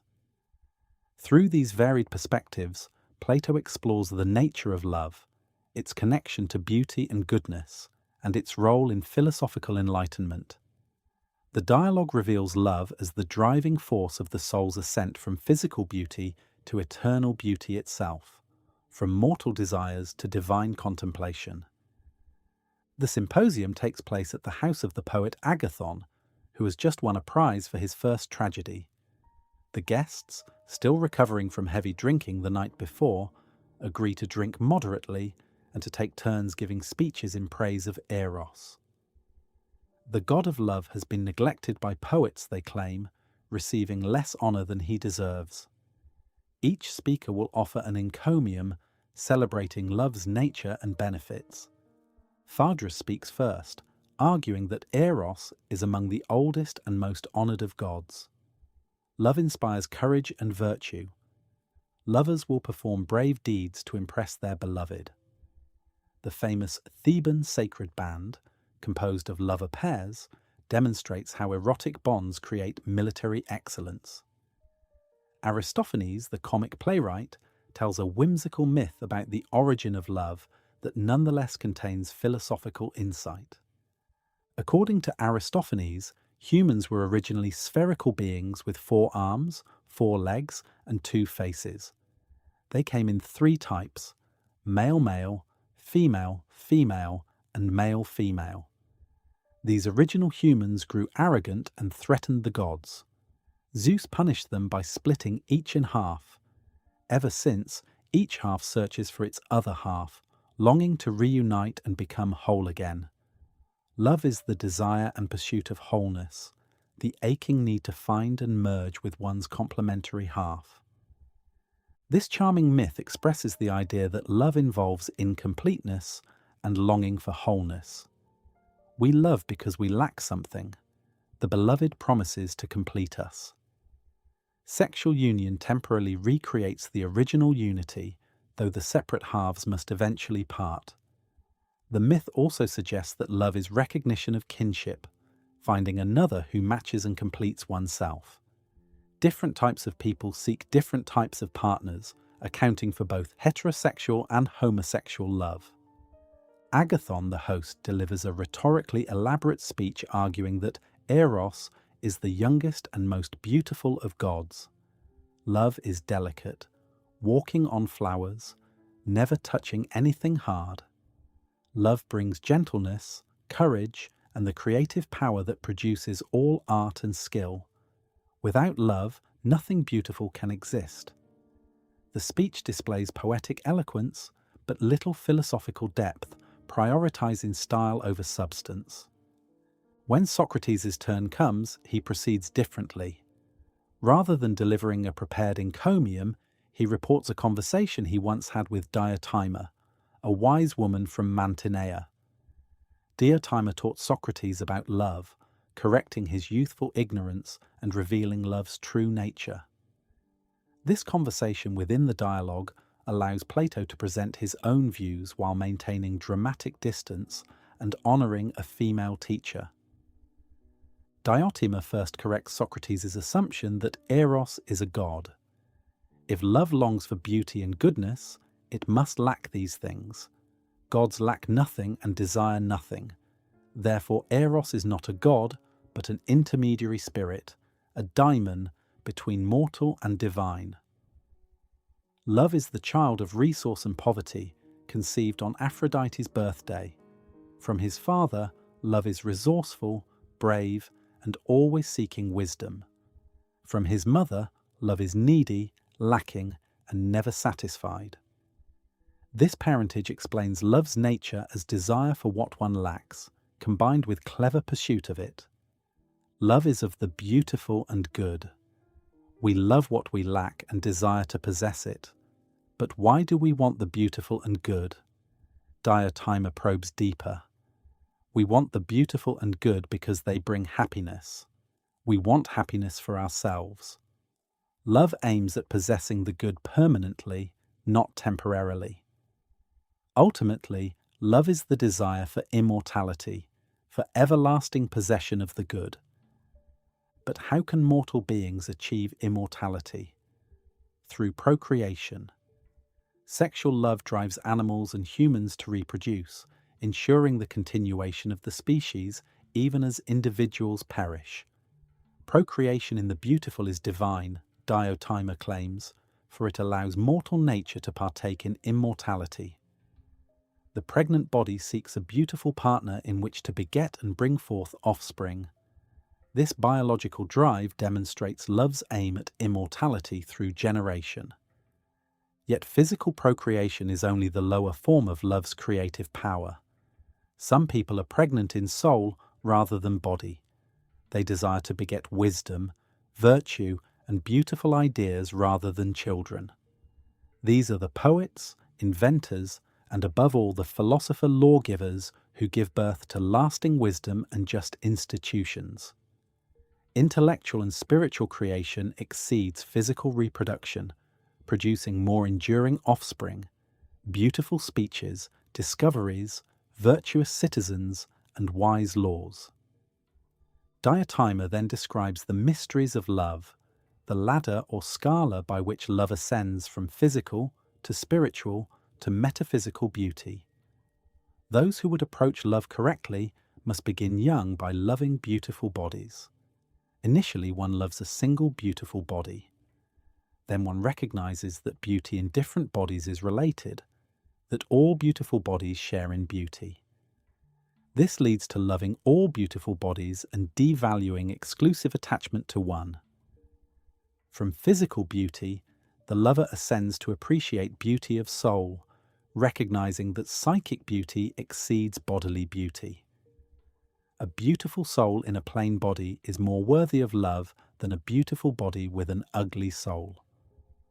One begins to value and desire beautiful souls, seeking to improve them and create beautiful thoughts and discussions. Next comes love of beautiful activities and institutions. The lover recognizes beauty in just laws, noble customs, and harmonious social orders. One sees that institutional beauty surpasses individual beauty, that well-ordered cities manifest beauty more fully than even virtuous persons. From institutions, love ascends to sciences and knowledge itself. One comes to love learning, seeking beauty in theorems, theories, and systematic understanding. The vast sea of beauty in intellectual activity dwarfs previous forms. The philosopher generates beautiful ideas, discoveries, and teachings. Finally, if one has proceeded correctly through these stages, one suddenly glimpses beauty itself, the form that all beautiful things participate in. This final vision represents the culmination of love's ascent. Beauty itself is eternal, unchanging, perfect. It is not beautiful in one respect and ugly in another, or beautiful at one time and ugly at another. It is not beautiful relative to observers or contexts. It is beauty absolute, pure, unmixed with anything else. This ultimate beauty is not a body, speech, science, or any particular beautiful thing. It exists always and is not affected by the generation or destruction of particulars. All beautiful things participate in it, but they come to be and pass away, while beauty itself remains unchanged. To glimpse beauty itself is the supreme achievement of human life, making everything else worthwhile. This vision is described in almost mystical terms. The ascent requires a guide who has travelled the path before. The final glimpse comes suddenly after long preparation. It transforms the soul permanently, directing all energy toward what truly matters. The person who has seen beauty itself lives in communion with it, becoming dear to the gods and as immortal as human nature allows. This is the life of philosophical contemplation, the ultimate form of love. The speech thus presents love as the soul's longing for immortal beauty and goodness. Love begins in physical attraction, but can be educated and refined through stages to become philosophical eros, desire for eternal truth. Sexual desire and intellectual desire share the same root. Both involve lack, longing, and pursuit of something beyond oneself. Both aim at creation and immortality. Philosophy itself is erotic activity, passionate pursuit of wisdom rather than dispassionate analysis. Before Socrates can finish reporting Diotima's teaching, Alcibiades bursts in drunk, crowned with violets and ivy. He offers to praise not Eros, but Socrates himself. What follows is a drunken but revealing encomium of the philosopher. Alcibiades compares Socrates to a Silenus statue, ugly outside but containing beautiful divine images within. Socrates appears to be in love with beautiful young men, but this apparent erotic interest masks philosophical teaching. He seems ignorant but speaks profound wisdom. Alcibiades confesses his failed seduction of Socrates. As a beautiful youth, Alcibiades assumed Socrates desired him sexually and offered himself, expecting the typical exchange of physical favours for teaching. Socrates rejected him, valuing Alcibiades' soul over his body and urging him toward virtue. Alcibiades felt humiliated, but also glimpsed something divine in Socrates, a beauty of soul exceeding all bodily beauty. Despite this glimpse, Alcibiades pursued political ambition and pleasure rather than philosophy, abandoning wisdom for worldly success. This concluding scene dramatizes Diotima's teaching. Socrates exemplifies philosophical love. He desires beauty, but the beauty of soul and wisdom, not flesh. He inspires erotic attraction, but redirects it toward the good. He appears to pursue young men, but actually teaches them to pursue virtue. Alcibiades represents the person who glimpses philosophical beauty, but turns away, unable to sustain the ascent, choosing the cave's shadows over true light. The Phaedrus dialogue explores similar themes through different images. Socrates and Phaedrus discuss love and rhetoric while walking along the Ilissus River. Socrates delivers two speeches about love, the second of which presents the myth of the chariot. The soul is like a charioteer with two winged horses. One horse is noble, loving honour and moderation. The other is ignoble, desiring bodily pleasure. The charioteer represents reason, trying to control these contrary horses. Before embodiment, souls followed the gods on their circuit of heaven, glimpsing the forms beyond. Some souls saw more clearly than others. At intervals, souls fall to earth and inhabit bodies. The experience of beauty in embodied life reminds the soul of the beauty it saw before birth. When the philosopher sees a beautiful person, memory of transcendent beauty is triggered. The soul's wings begin to grow, causing pain and turmoil. This is the madness of love, divine possession that lifts the soul toward its proper realm. Love of beauty can lead upward toward wisdom or downward toward mere physical gratification. If the charioteer controls the base horse, love becomes philosophical friendship aimed at virtue.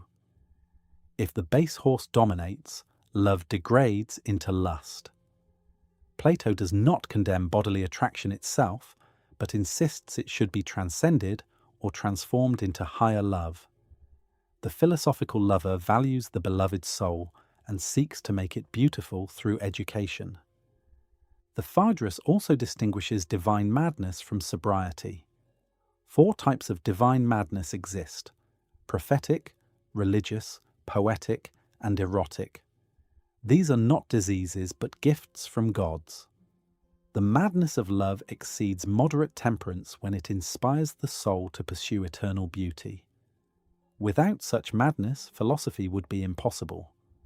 Reason alone, calculating and cautious, never attempts the ascent. Love provides the motive force, the passionate longing driving the soul upward. This positive evaluation of madness qualifies Plato's rationalism. He does not reduce human life to cold calculation. The soul has passionate elements essential to its nature and perfection.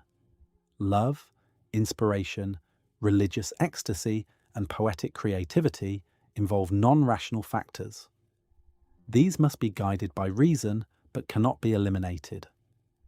The best life combines rational wisdom with erotic drive toward the good, intellectual understanding with passionate commitment.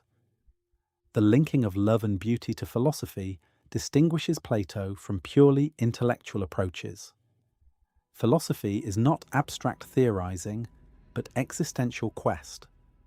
We philosophize because we love wisdom and beauty, not from disinterested curiosity.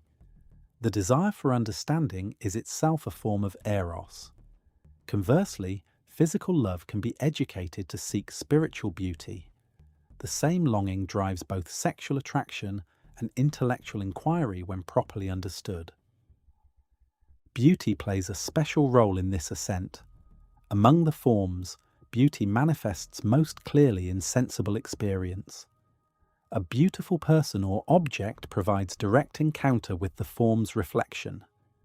Justice may exist in a just soul or well-ordered city, but these are less immediately striking than visible beauty. The beautiful arrests attention, kindles desire, and points beyond itself to the form. Beauty is thus the lover's pathway to philosophy. Yet beauty also distracts and entraps. One may fixate on bodily beauty and never ascend the ladder. The lover stuck on the first rung pursues physical gratification without philosophical insight. Beauty must be recognized as reflection of something higher, not valued for itself alone. The philosophical lover appreciates beautiful things as manifestations of beauty itself. This requires abstraction, seeing through particular beautiful things to what makes them beautiful. The Symposium's literary artistry matches its philosophical profundity. Plato creates a dramatic setting, vivid characters, and varied speeches that together convey truths beyond any single argument. The drunken Alcibiades contrasts with temperate Socrates. The poet Agathon's rhetoric contrasts with Socrates' dialectic. Multiple perspectives on love give way to Diotima's revelation. The dialogue form allows Plato to present philosophy as living conversation, erotic encounter between souls, not just abstract doctrine. Modern readers may find troubling features in Plato's account. The privileging of intellectual over physical love can seem to devalue embodied existence. The hierarchy of love's stages implies that bodily attraction is merely instrumental, valuable only as first step toward higher things. The model of love is pedagogical rather than reciprocal, with the older philosopher educating the younger beloved. This asymmetry reflects ancient Greek institutions like pederasty that modern ethics rightly rejects. Yet the core insight remains powerful. Love involves longing for something beyond oneself, recognition of value in another, and desire for union or communion. At its best, love transforms and elevates us, making us reach toward excellence we would not pursue alone. Whether we ascend from bodies to souls, to knowledge, to beauty itself or not, love does prompt growth and transcendence. The beloved inspires us to become our best selves.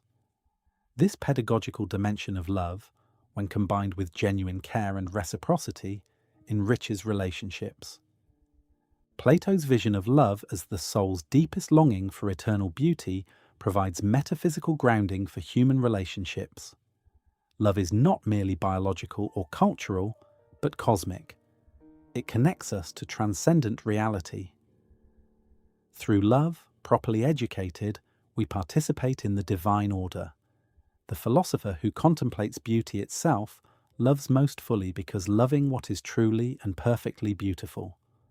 This ideal may be rarely achieved, but it gives meaning and direction to all genuine love.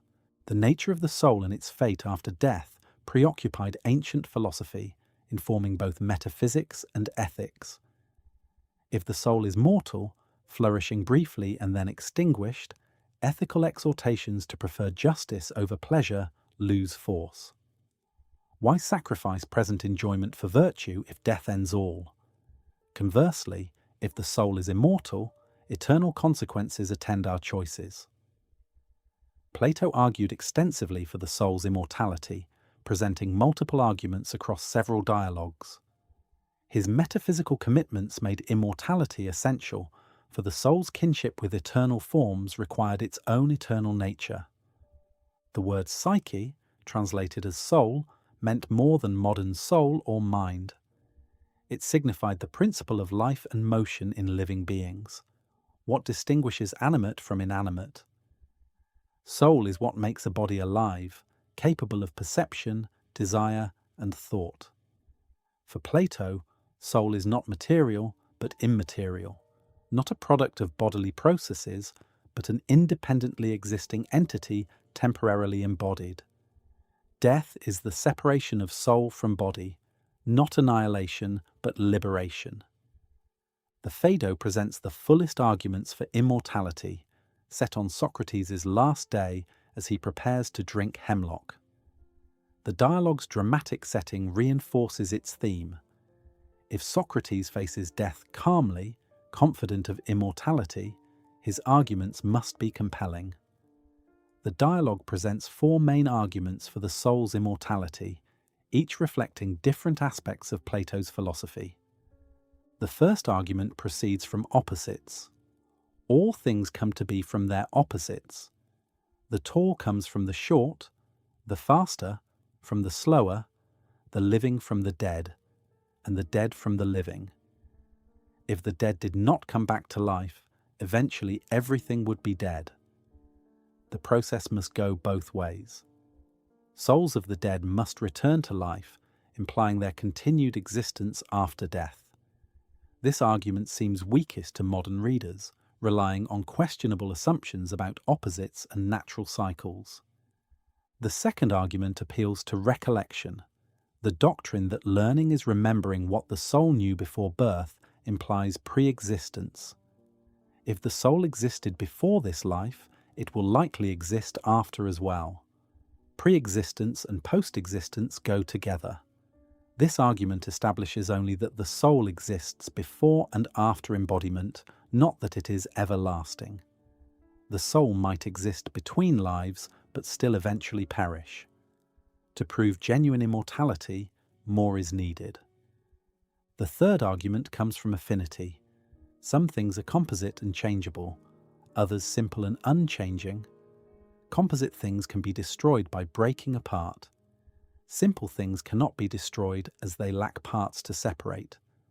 The forms are simple, eternal, and unchanging. The body is composite, changeable, and mortal.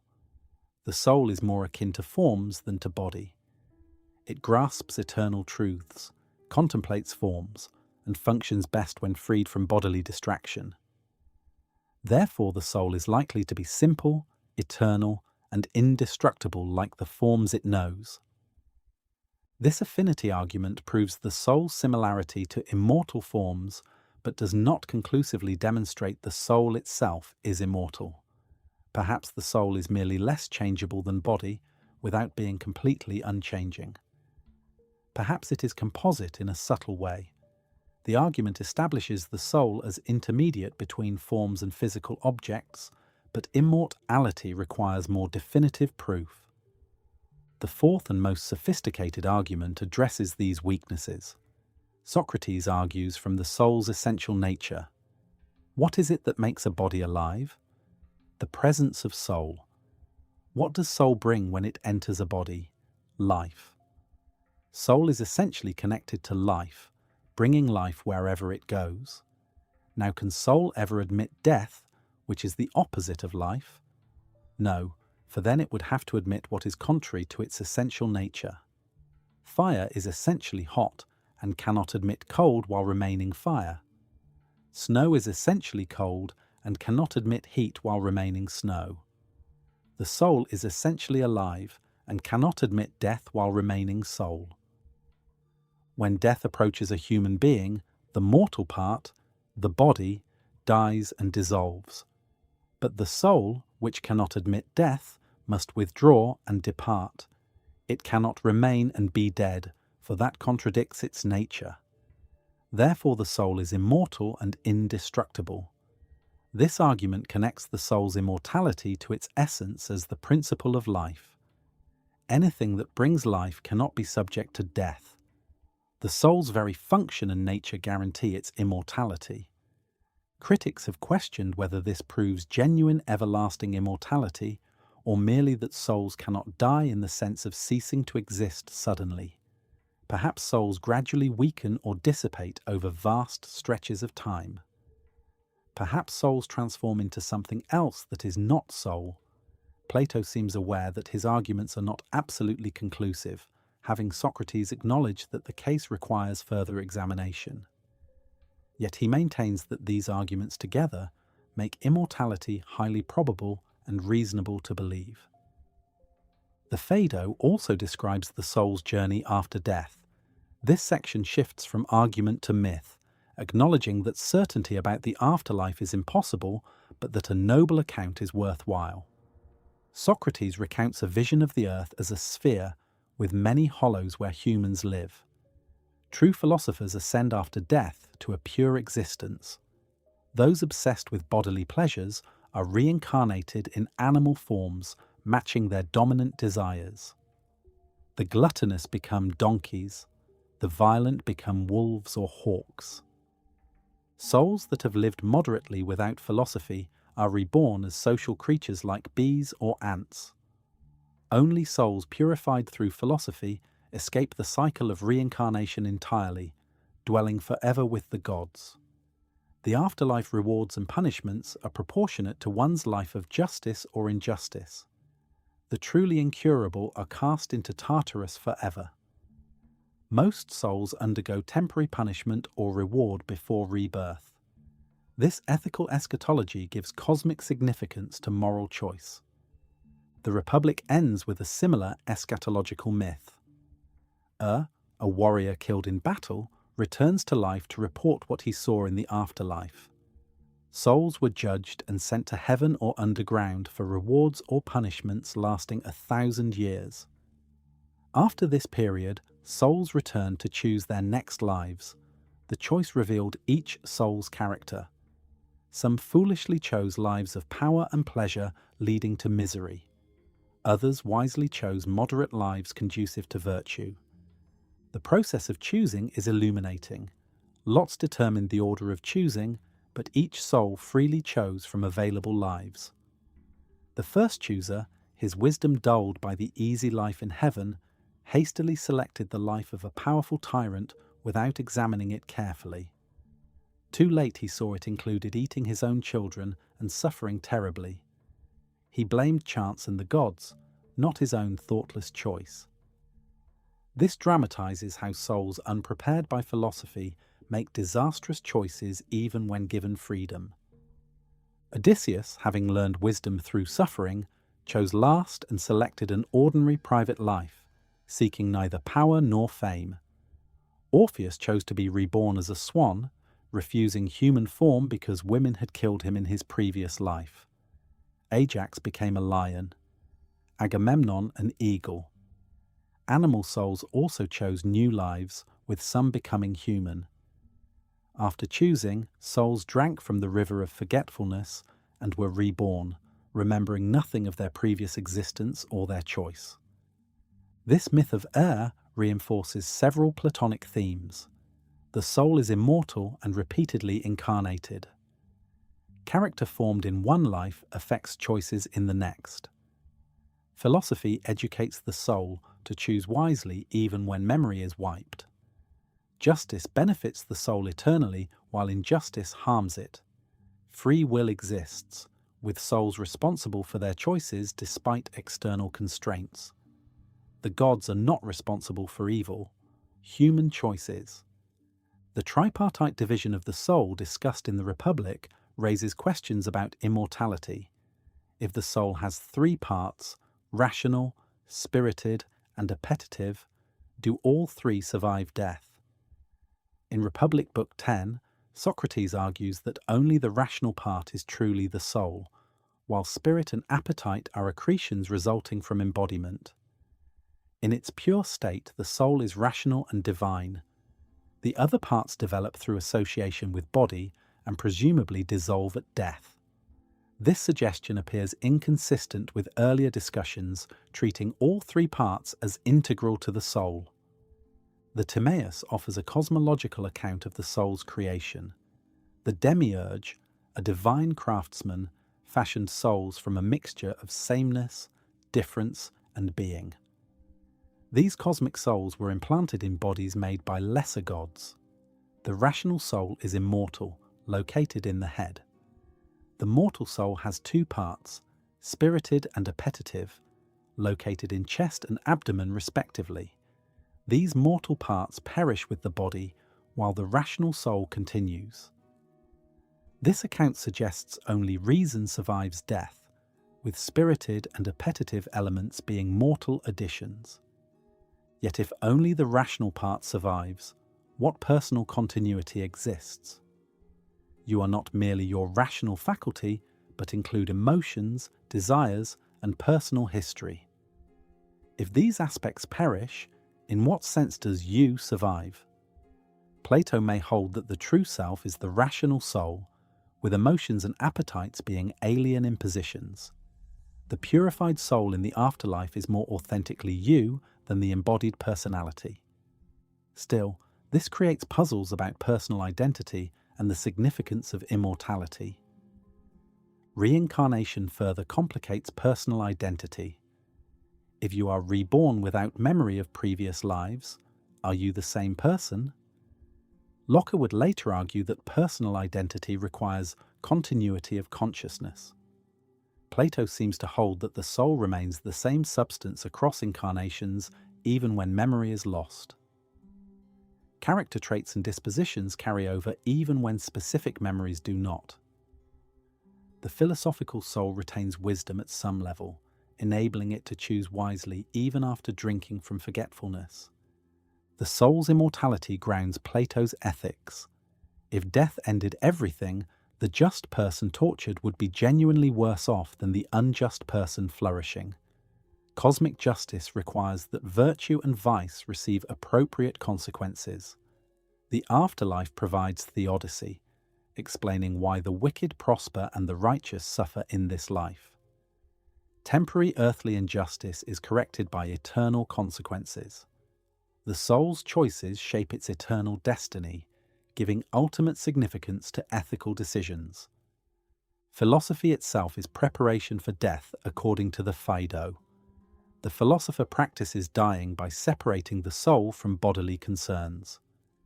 Contemplation of forms requires abstracting from sense perception and bodily appetite. The philosophical life weakens attachment to physical existence, making actual death less fearful. Death is not the end but transition to a better state for those who have lived philosophically. Socrates' calm acceptance of hemlock demonstrates this attitude, facing death as liberation rather than tragedy. Yet Plato's depreciation of the body creates tensions. If embodiment is imprisonment and death liberation, why should souls be reincarnated repeatedly? What purpose does physical existence serve if the goal is escape from it? The Phaedrus suggests that incarnation results from souls falling through forgetfulness and desire. Yet the Republic implies that even philosophical souls may be reincarnated to govern justly. The relationship between embodiment and the soul's good remains ambiguous. Some dialogues present more positive views of embodiment. The Timaeus describes the cosmos as beautiful, made by a benevolent creator who wanted to share goodness. Physical existence participates in divine order. The human body, with its senses and capacity for pleasure, is not inherently evil, but a gift enabling interaction with the world. The task is not escape, but proper ordering, living according to reason while moderating bodily desires. This suggests embodiment has value and purpose beyond punishment for past sins. Aristotle, Plato's greatest student, rejected the theory of forms and argued that the soul is the form of the body, inseparable from it. On Aristotle's account, soul cannot exist without body, any more than sight can exist without eyes. The rational soul is the highest human capacity, but it does not survive death as an individual substance. Only the impersonal active intellect is immortal. Aristotle's critique challenged the dualism underlying Plato's arguments for immortality. Modern philosophy largely abandoned arguments for the soul's immortality. Materialists identify mind with brain, seeing consciousness as emergent from neural processes. When the brain dies, consciousness ceases. No immaterial soul exists to survive bodily death. Dualists who defend the soul's existence face the interaction problem. How can immaterial soul affect material body? Plato's arguments seem to presuppose his metaphysics rather than independently establishing it.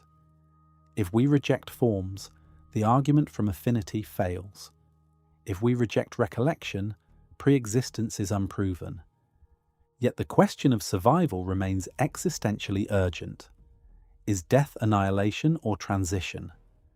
Do our choices matter beyond this life? Does justice ultimately prevail? Plato's confidence in immortality provided existential comfort and moral motivation. Even if his specific arguments fail, the question he raised persists. Modern near-death experiences and paranormal phenomena keep the debate alive, though scientific consensus denies survival. The ethical implications of believing or denying immortality are profound. If death ends everything, present life gains urgency but may seem ultimately meaningless. Nothing lasts. All achievements crumble to dust. Virtue may bring psychic health but offers no cosmic vindication. Conversely, belief in immortality provides meaning and justice but may devalue present embodied life. If this life is merely preparation for the next, why take earthly concerns seriously? Plato tried to balance these considerations. The soul is immortal, but this life matters. How we live determines our eternal fate. Virtue benefits both now and hereafter. The philosophical life is best in this world and ensures the best afterlife. Justice is intrinsically good for the soul and produces cosmic rewards. We should neither despair at mortality nor neglect present duties for future hopes. The immortal soul requires care through philosophy, virtue, and pursuit of wisdom. The soul's kinship with forms makes it divine. We participate in eternal reality through rational contemplation. This participation grants immortality. The soul that grasps unchanging truth becomes itself unchanging. Knowledge transforms the knower. To contemplate the good is to become good. Philosophy is not merely believing in immortality, but realizing it by living according to reason, purifying the soul from bodily distraction, and orienting ourselves toward eternal truth. Plato's accounts of the afterlife blend argument with myth, philosophy with poetry. He acknowledges that certainty is impossible, that we cannot know details of what follows death. Yet he maintains that a noble account is worth believing, that immortality is likely, and that living as if it were true produces the best life. Even if the myths are false in detail, the ethical orientation they promote toward virtue, justice, and wisdom remains correct. We should care for the soul above all, for it alone is truly ours and accompanies us beyond death. The soul's journey through multiple lives gives philosophy ultimate importance. In each incarnation, we must work to remember truth, resist bodily temptation, and prepare for wise choices in the next life. Philosophy is not a merely intellectual pursuit, but cultivation of the soul for eternity. The examined life has cosmic consequences. What we think, desire, and choose shapes our essential nature permanently. In this vision, every human being is engaged in an eternal project of self-determination through reason or its neglect. At the heart of Platonic philosophy lies an ethical vision. The good life consists in virtue. Virtue is a kind of knowledge, and the examined life devoted to wisdom surpasses all alternatives. These commitments distinguish Plato from sophists who taught that justice is convention, that morality is relative, and that power and pleasure define success. Against such views, Plato insisted that objective values exist, that virtue is real and knowable, and that being good is better than merely seeming good. His ethics grounds morality in the nature of reality itself. The connection between ethics and metaphysics is essential to understanding Plato's moral philosophy. The forms include not only mathematical and natural kind forms, but also value forms. justice itself, courage itself, temperance, wisdom, beauty, and above all, the good. These forms are objective features of reality, not human inventions or social constructs. Justice is what it is independently of what anyone thinks or any society legislates. Moral truth is discovered, not created. This moral realism provides foundation against relativism. When sophists like Protagoras claimed that man is the measure of all things, they implied that truth and value depend on individual or cultural perspective. What seems just to Athens is just for Athens. What seems just to Sparta is just for Sparta. No objective standard exists to adjudicate between competing claims. Plato rejected this relativism. Justice itself transcends all particular judgments. Societies and individuals can be genuinely mistaken about justice, not merely different in their conventions. The objectivity of values does not mean Plato endorsed rigid rule-following. Virtue is not mechanical application of precepts, but excellence of character, requiring practical wisdom. The virtuous person knows what to do in particular circumstances by grasping universal principles and applying them intelligently. This combines the universal and particular, eternal forms and temporal situations. Ethics is both theoretical, requiring knowledge of the good, and practical, requiring judgment in action. Socrates' famous claim that virtue is knowledge represents one strand of Platonic ethics. If we truly know what is good, we will pursue it. No one voluntarily does wrong. All wrongdoing stems from ignorance. The thief thinks stealing will bring happiness and does not know that injustice harms the soul. The tyrant thinks power brings fulfillment and does not know that disordered appetites produce misery. If they genuinely understood that virtue benefits and vice harms, they would act differently. This intellectualist account of virtue seems counterintuitive. People often know what they should do, yet fail to do it. Weakness of will appears to refute the claim that knowledge guarantees action. Plato addressed this through the distinction between knowledge and mere belief. The person who knows virtue is best, yet pursues vice, possesses only opinion, not genuine knowledge. Real knowledge transforms the soul, making virtue reliably effective. Intellectual grasp of the good necessarily produces right action.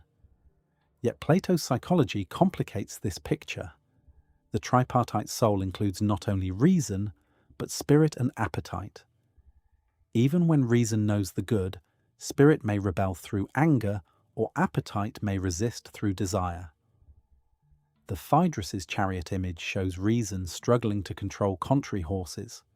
This suggests that virtue requires more than knowledge.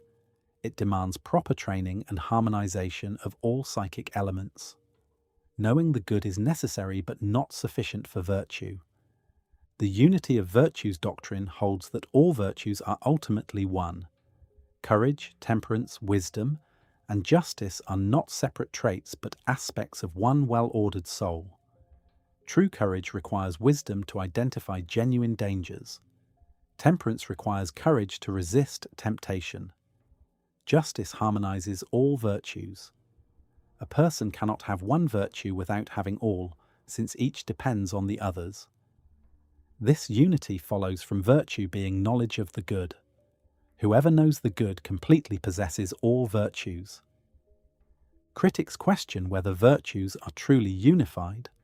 A soldier might be courageous in battle, yet intemperate in his appetites. A temperate person might lack courage. In ordinary language, we distinguish virtues and attribute some to people who lack others. Plato would respond that apparent courage without wisdom is mere fearlessness or recklessness, not true virtue. Apparent temperance without justice is mere timidity or self-interest. Only the philosophical soul possessing wisdom achieves genuine virtue. The examined life, Socrates' most famous prescription, means subjecting beliefs and values to rational scrutiny. Most people live unreflectively, accepting conventional opinions, pursuing conventional goals, never questioning whether these are truly good.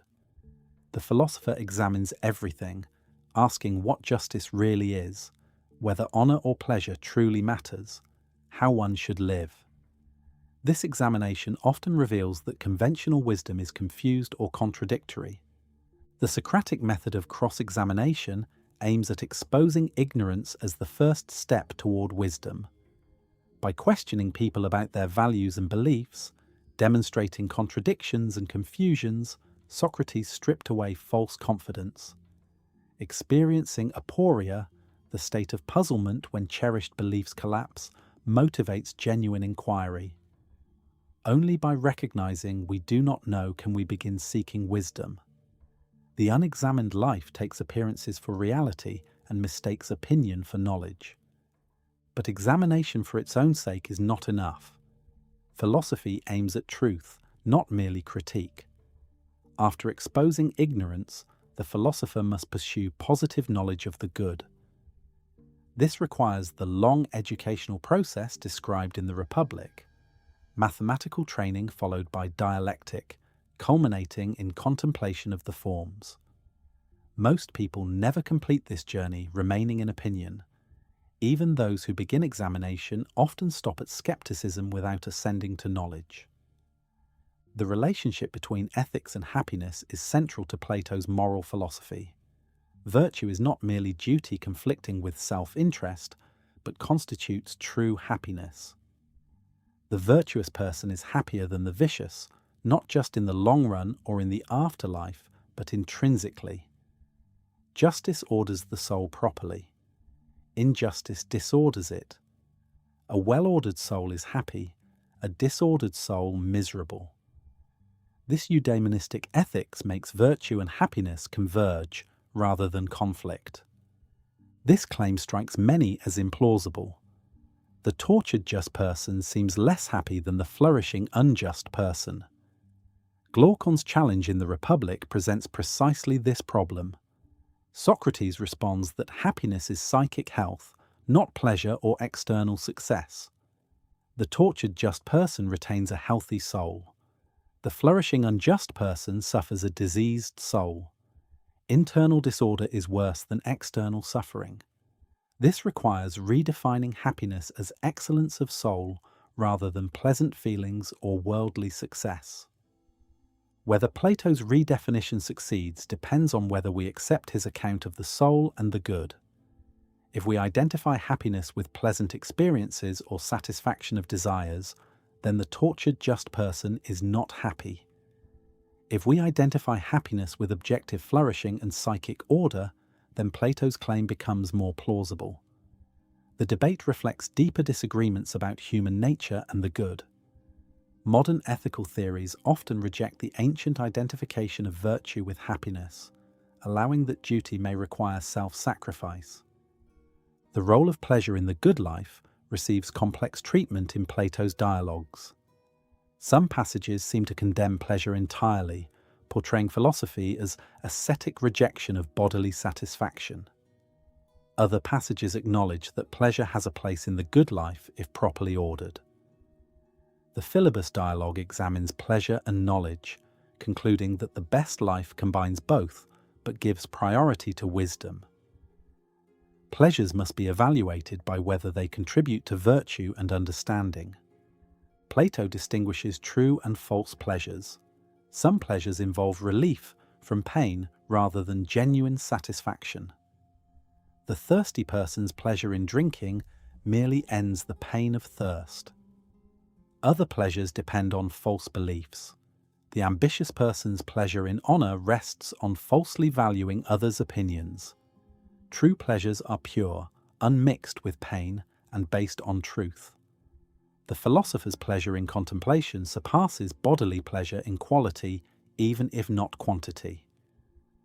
Intellectual pleasures are more real because their objects are more real. This hierarchical evaluation of pleasures reflects Plato's metaphysics. Pleasures connected to forms and truth are superior to those connected to sensible flux. The pleasure of understanding justice exceeds the pleasure of winning an argument. The pleasure of grasping mathematical truth exceeds the pleasure of counting money. Quality matters more than quantity. Better to be Socrates dissatisfied than a pig satisfied, as Mill would later say, echoing Platonic themes. The relationship between morality and self-interest divides interpreters. Does Plato successfully show that virtue benefits the agent, or does he merely stipulate that psychic health constitutes happiness? If genuinely accepting Plato's arguments requires already valuing the soul over the body and wisdom over pleasure, then he fails to convince the skeptic. The person who cares only for bodily pleasure and external success will not be moved by claims that an invisible soul is disordered. Plato might respond that the skeptic's preferences are themselves confused and require examination. To prefer pleasure over virtue is to mistake a lesser good for a greater. Philosophy can show this through dialectic if the person engages honestly. But if someone refuses to examine their values, remaining in the cave by choice, philosophy cannot compel them. The examined life must be undertaken voluntarily. Socrates can question but not force enlightenment. The political implications of Platonic ethics are profound. If virtue is knowledge and only philosophers possess knowledge, then only philosophers should rule. Democracy, which distributes political power equally regardless of wisdom, allows the ignorant to govern. This produces rule by opinion and appetite rather than reason. The ideal city requires philosopher kings who know the good and can order society accordingly. Ethics and politics are inseparable, both requiring knowledge of justice and proper order. Yet Plato's ethical vision is also profoundly individualistic. Each person is responsible for their own soul. No one can make another virtuous. The philosopher can teach, question, and guide, but each soul must freely choose examination and virtue.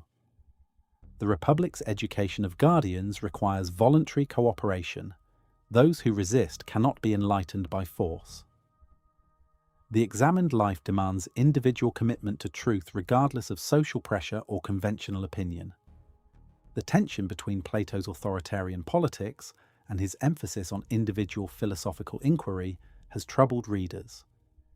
If philosophy requires free inquiry and personal commitment, how can a regimented guardian class enforce orthodoxy? If wisdom cannot be forced, why should philosopher kings rule the ignorant? Perhaps the ideal city is deliberately utopian, a model for individual soul ordering rather than a practical political program. Or perhaps Plato believed that intellectual elites can justly rule for others' benefit, even while denying the masses philosophical education. The ethical teachings of Socrates and Plato have influenced Western moral philosophy profoundly. The emphasis on examination and rational justification of values, the search for definitions and essences of virtues, the connection between knowledge and virtue, the priority of soul over body, and the identification of virtue with happiness have all shaped subsequent ethical theories. Even philosophers who reject Plato's conclusions often accept his framing of questions and distinctions.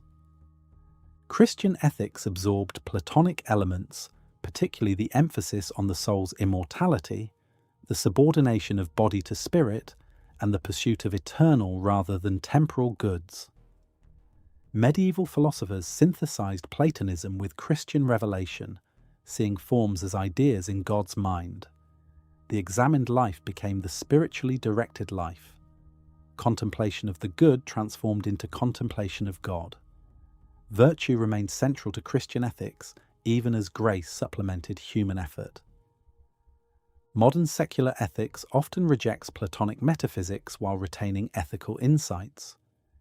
Kantian ethics emphasizes reason's autonomy and duty's categorical demands, echoing Plato's rationalism without his forms.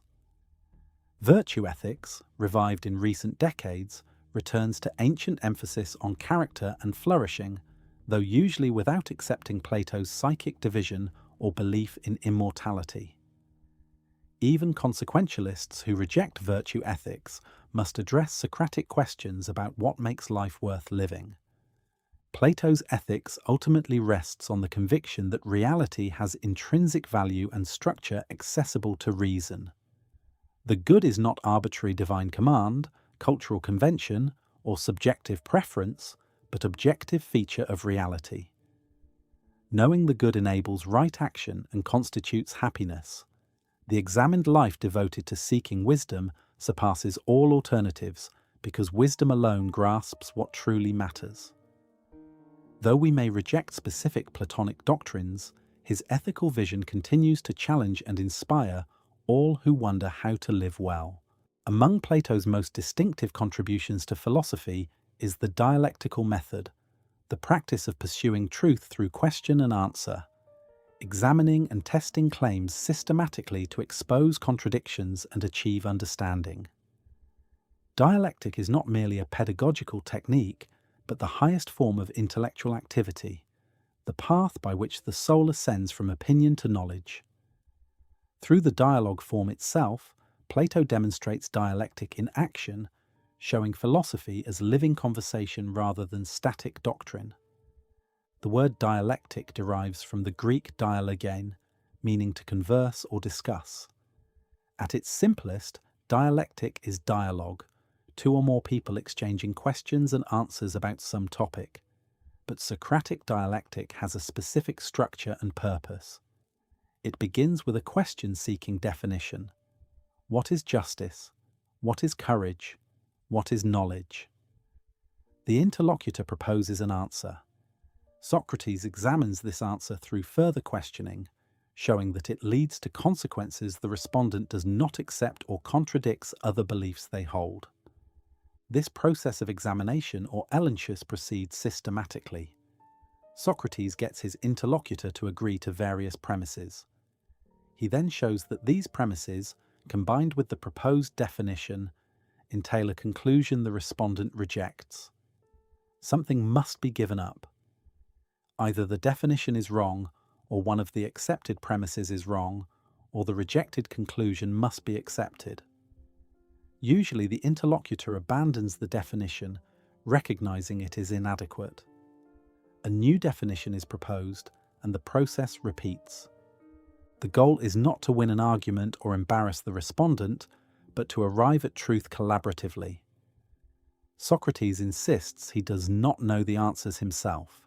He is not teaching, but inquiring jointly with his interlocutor. Both participants should follow the argument wherever it leads, regardless of prior commitments or ego. This cooperative spirit distinguishes dialectic from heuristic, the contentious arguing that aims at victory rather than truth. Dialectic seeks wisdom, heuristic seeks domination. Yet dialectic often produces perplexity rather than positive knowledge. Many early Socratic dialogues end in aporia, with no satisfactory definition established. The interlocutor's initial confidence has been shaken, but replacement knowledge has not been provided. This negative outcome is still philosophically valuable. Recognizing ignorance is the first step toward wisdom. The person who thinks they know but does not is worse off than one who knows they do not know. Socratic examination liberates people from false confidence. But is merely exposing ignorance enough? Critics charged Socrates with being a destructive force who undermined belief without offering anything positive. Aristophanes' Clouds portrayed Socrates as a sophist, teaching young men to make weaker arguments appear stronger. Some saw Socratic questioning as mere clever refutation, not genuine inquiry. Plato himself may have worried that purely negative dialectic was insufficient, leading him to develop positive doctrines about forms and the good in his middle dialogues. Middle and late Platonic dialectic becomes more than elenchus. In the Republic, Socrates describes dialectic as the culminating study, practiced after decades of mathematical preparation, by which philosophers grasp the forms and ultimately the good. This dialectic does not merely refute proposed definitions, but ascends systematically from hypotheses to first principles. The dialectician questions assumptions, traces implications, and works upward to unhypothesized starting points. From these first principles, the whole system of knowledge can be derived. The image of the divided line illustrates dialectic's ascent. Mathematical reasoning uses hypotheses as starting points but does not question them. The geometer assumes points and lines exist and reasons from these assumptions. Dialectic goes further, treating hypotheses as stepping stones rather than foundations. It questions what points and lines really are, whether they can exist as the geometer assumes, and what more fundamental principles ground geometrical truth. Through this process, dialectic ascends to the form of the good, which illuminates all other forms and grounds all knowledge. This ascent requires systematic method. The dialectician must be able to give and receive an account, to explain and defend claims rationally. Mere opinion grasps scattered beliefs without understanding connections. Knowledge sees how all truths relate, deriving from first principles. The person with knowledge can explain not only that something is true, but why it must be true, grasping necessary connections among forms. Dialectic achieves this systematic understanding through rigorous questioning and analysis. The method involves both collection and division. Collection gathers scattered instances under a common form. We observe many beautiful things and recognize they share in beauty. This generalizing movement perceives the one in the many, the form in particulars. Division then distinguishes kinds within kinds, cutting reality at its natural joints. Beauty divides into different species. Virtue divides into courage, temperance, justice, and wisdom. Proper division reveals the structure of reality itself, not arbitrary human classifications. The sophist and statesman dialogues demonstrate this method of collection and division. In the sophist, Socrates' companions attempt to define the sophist by dividing kinds of expertise and practitioners. They distinguish productive from acquisitive arts, then divide acquisitive arts into exchange, conquest, and so forth, eventually locating the sophist as one who practices a certain form of acquisitive expertise involving appearing wise without being wise. The process shows how dialectic proceeds systematically, testing divisions and refining definitions. The dialogue form itself embodies dialectical philosophy. Unlike treatises that present conclusions systematically, dialogues show the process of inquiry. We see characters propose, defend, and abandon views. We observe how questions arise, how objections challenge claims, and how understanding emerges gradually through conversation. The literary artistry, dramatic settings, vivid characterization, humor and irony makes philosophy engaging while modeling philosophical practice. Plato's choice of the dialogue form has generated interpretive debates. Which speakers represent Plato's own views? Socrates is the main spokesman in most dialogues, but is he always Plato's mouthpiece? Early dialogues may present the historical Socrates' views, while middle and late dialogues develop Plato's own philosophy. In some late dialogues, Socrates is not the main speaker. Perhaps Plato distanced himself from his protagonist as his views evolved. Or perhaps Plato never straightforwardly endorses any view but presents all for dialectical examination. Some interpreters emphasize Plato's skeptical or aporetic side, seeing the dialogues as open-ended explorations rather than assertions of doctrine. Others insist Plato had definite views about forms, the good, and other central doctrines. The truth likely combines both elements. Plato presents systematic positive philosophy in the Republic and other middle dialogues. Yet he submits his own doctrines to critical examination in late dialogues like the Parmenides. Philosophy remains ongoing inquiry, not settled dogma, even when some claims seem established. The distinction between philosophy and sophistry concerns method and aim.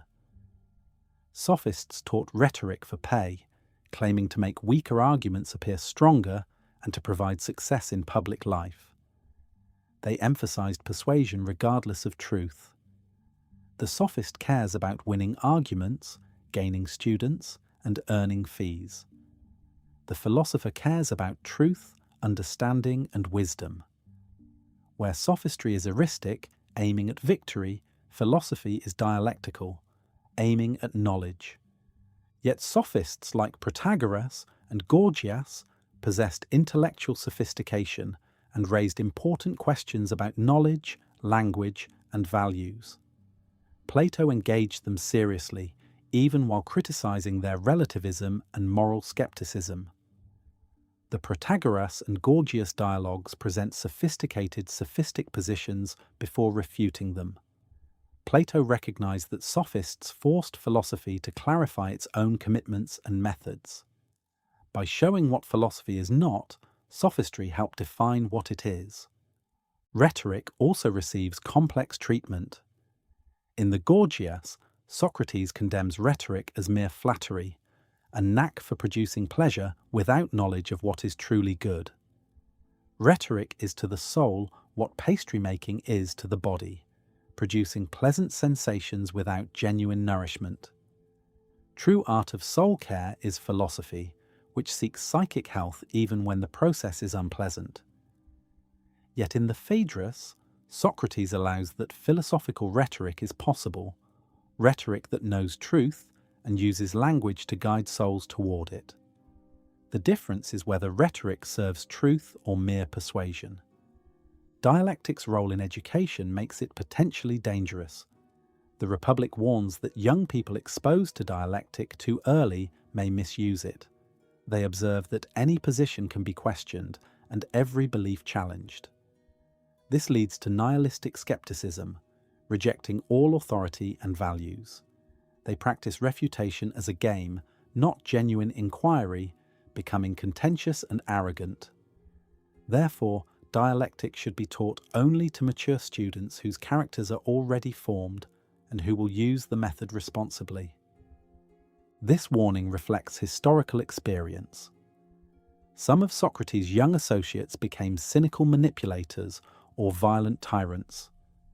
Alcibiades learned Socratic questioning but used it to pursue selfish ambition. Critias became one of the brutal 30 tyrants. Critics blamed Socrates for corrupting these young men, claiming his questioning undermined traditional values without providing adequate replacements. Plato insists the fault lies with the students who misused dialectic, not the method itself, but acknowledges that dialectical education requires careful guidance. The examined life through dialectical questioning demands courage and humility. Submitting cherished beliefs to scrutiny risks discovering they are false. Admitting ignorance requires overcoming pride. Following arguments to uncomfortable conclusions demands integrity. Most people prefer comfortable certainty to difficult inquiry. They resist examination because it threatens their self-conception and worldview. Only rare individuals possess the philosophical nature combining intellectual ability with love of truth and moral courage. Dialectic also requires leisure and community. Sustained inquiry cannot occur amid constant struggle for survival. The philosopher needs freedom from necessity to contemplate eternal questions. This partly explains why Plato's academy emerged in prosperous Athens and drew students from across the Greek world. Dialectic also requires others with whom to converse. Philosophy is not solitary but communal, with participants challenging and refining each other's views. The dialogue form reflects this essential sociality of philosophical inquiry. The relationship between dialectic and writing raises important questions. Socrates wrote nothing, and Plato has him critique writing in the Phaedrus. Writing cannot answer questions or adapt to different students. It merely repeats the same words regardless of context. Written texts fall into the hands of those who cannot understand them and cannot defend themselves against misinterpretation. Living dialectical conversation surpasses writing because it responds to particular interlocutors and circumstances. Yet Plato wrote extensively, creating permanent literary monuments to philosophy. Perhaps he saw dialogues as the best written form, preserving something of living conversation. Or perhaps he viewed his writings as invitations to dialectic, spurring readers to think for themselves rather than passively receiving doctrine. The dialogue's open-endedness and dramatic complexity prevent them from becoming mere textbooks.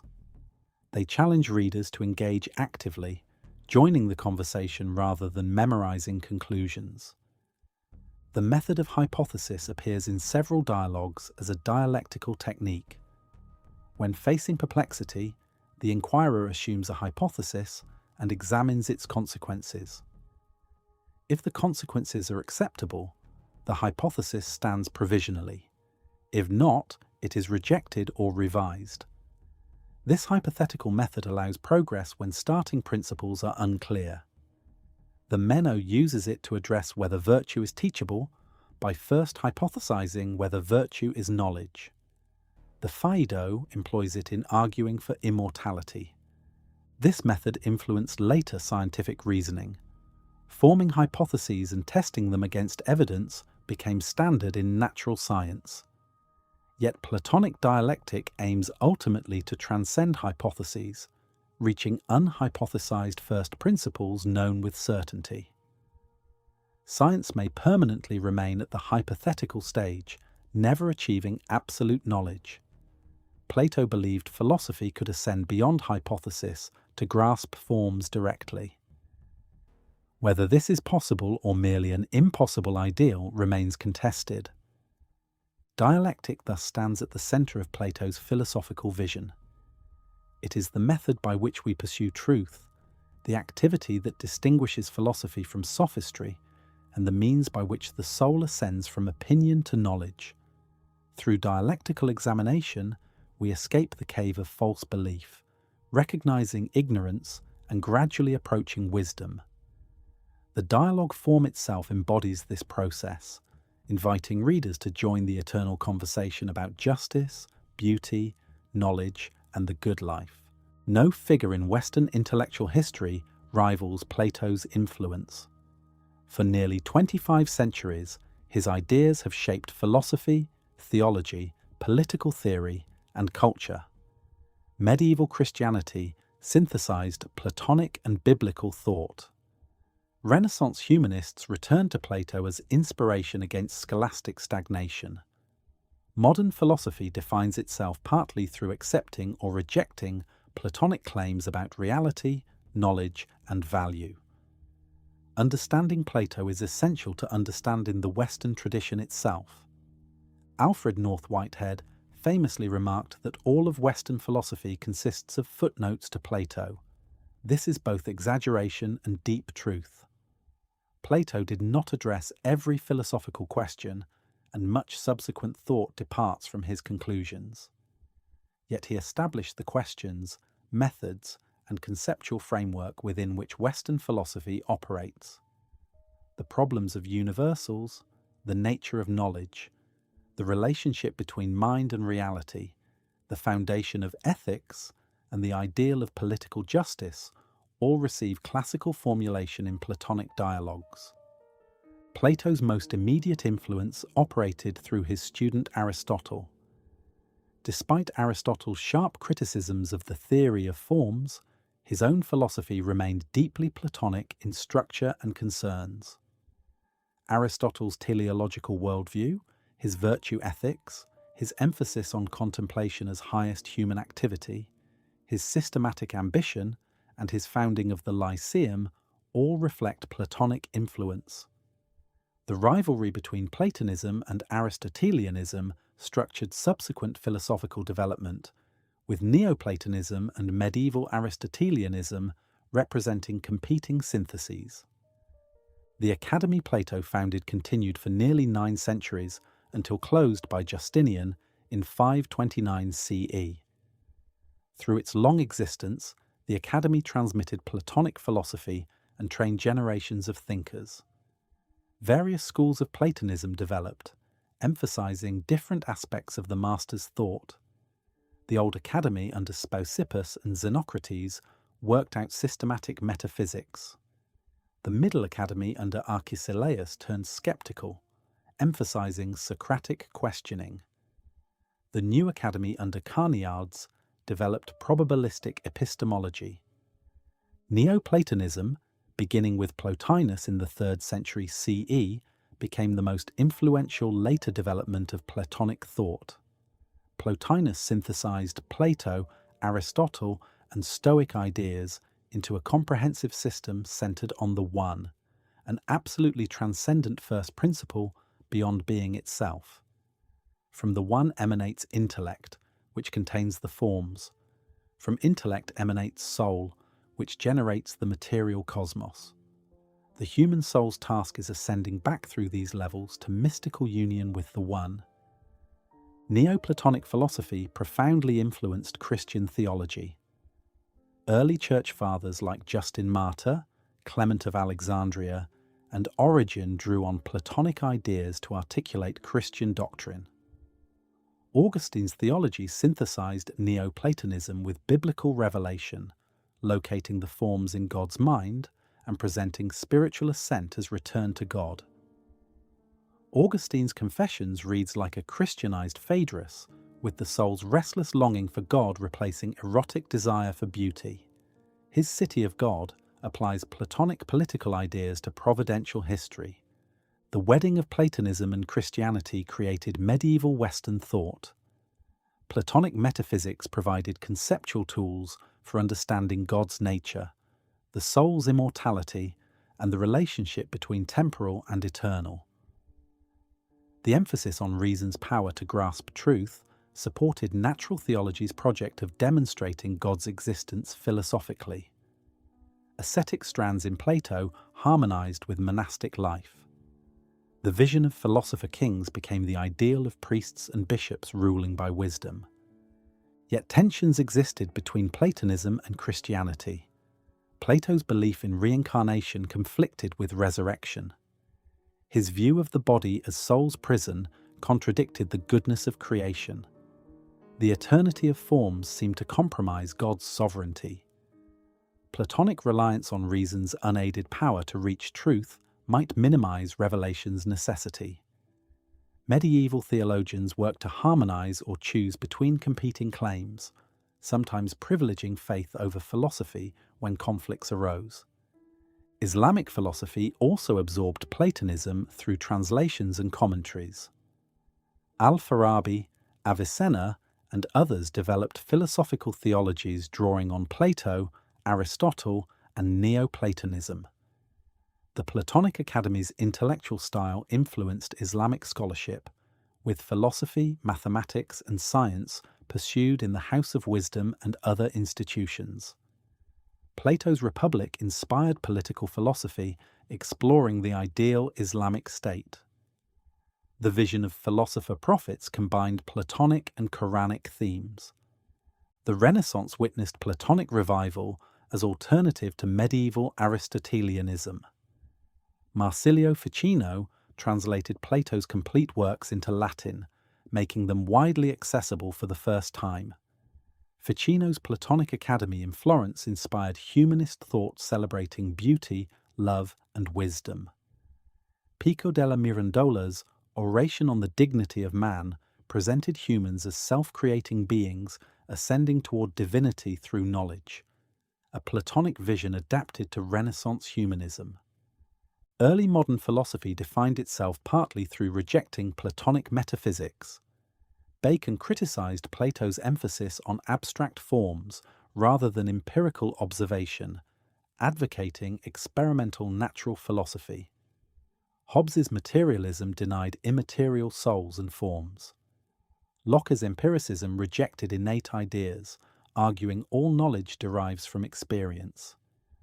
These rejections helped establish modern science and epistemology, yet the problems being rejected were Platonic problems.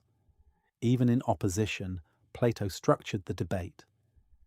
Some early modern thinkers developed Platonic themes in new ways. The Cambridge Platonists defended reason and morality against Hobbesian materialism. Berkeley's idealism, though distinct from Plato's, shared the view that material substance is less real than mind. Kant's transcendental idealism posited a priori categories of understanding structuring experience, echoing Platonic ideas about mind's contribution to knowledge. The categorical imperative reflects Platonic emphasis on duty's rational foundation independent of consequences. German idealism after Kant became more explicitly Platonic.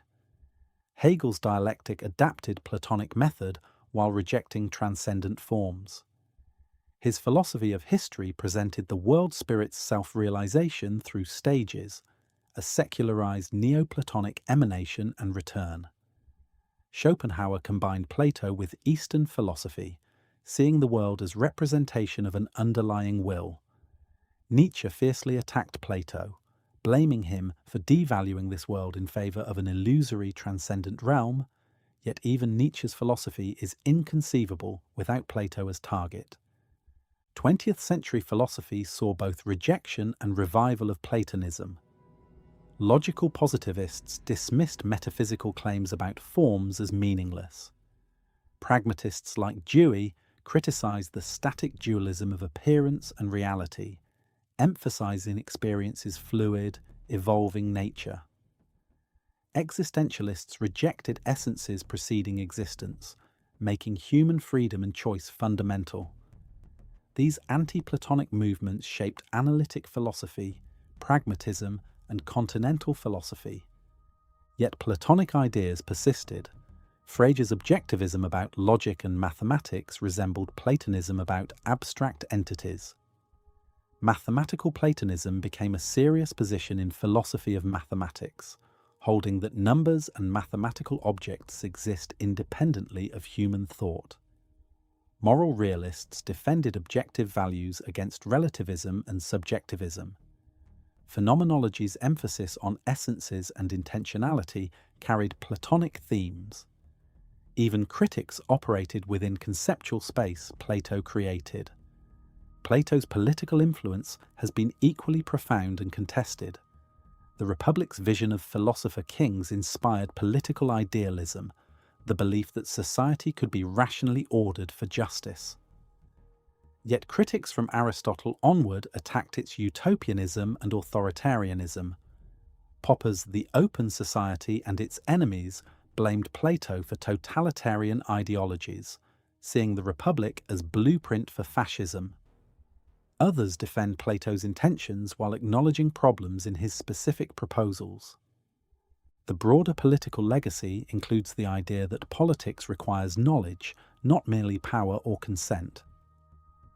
Plato established political philosophy as inquiry into justice itself, not merely description of existing regimes.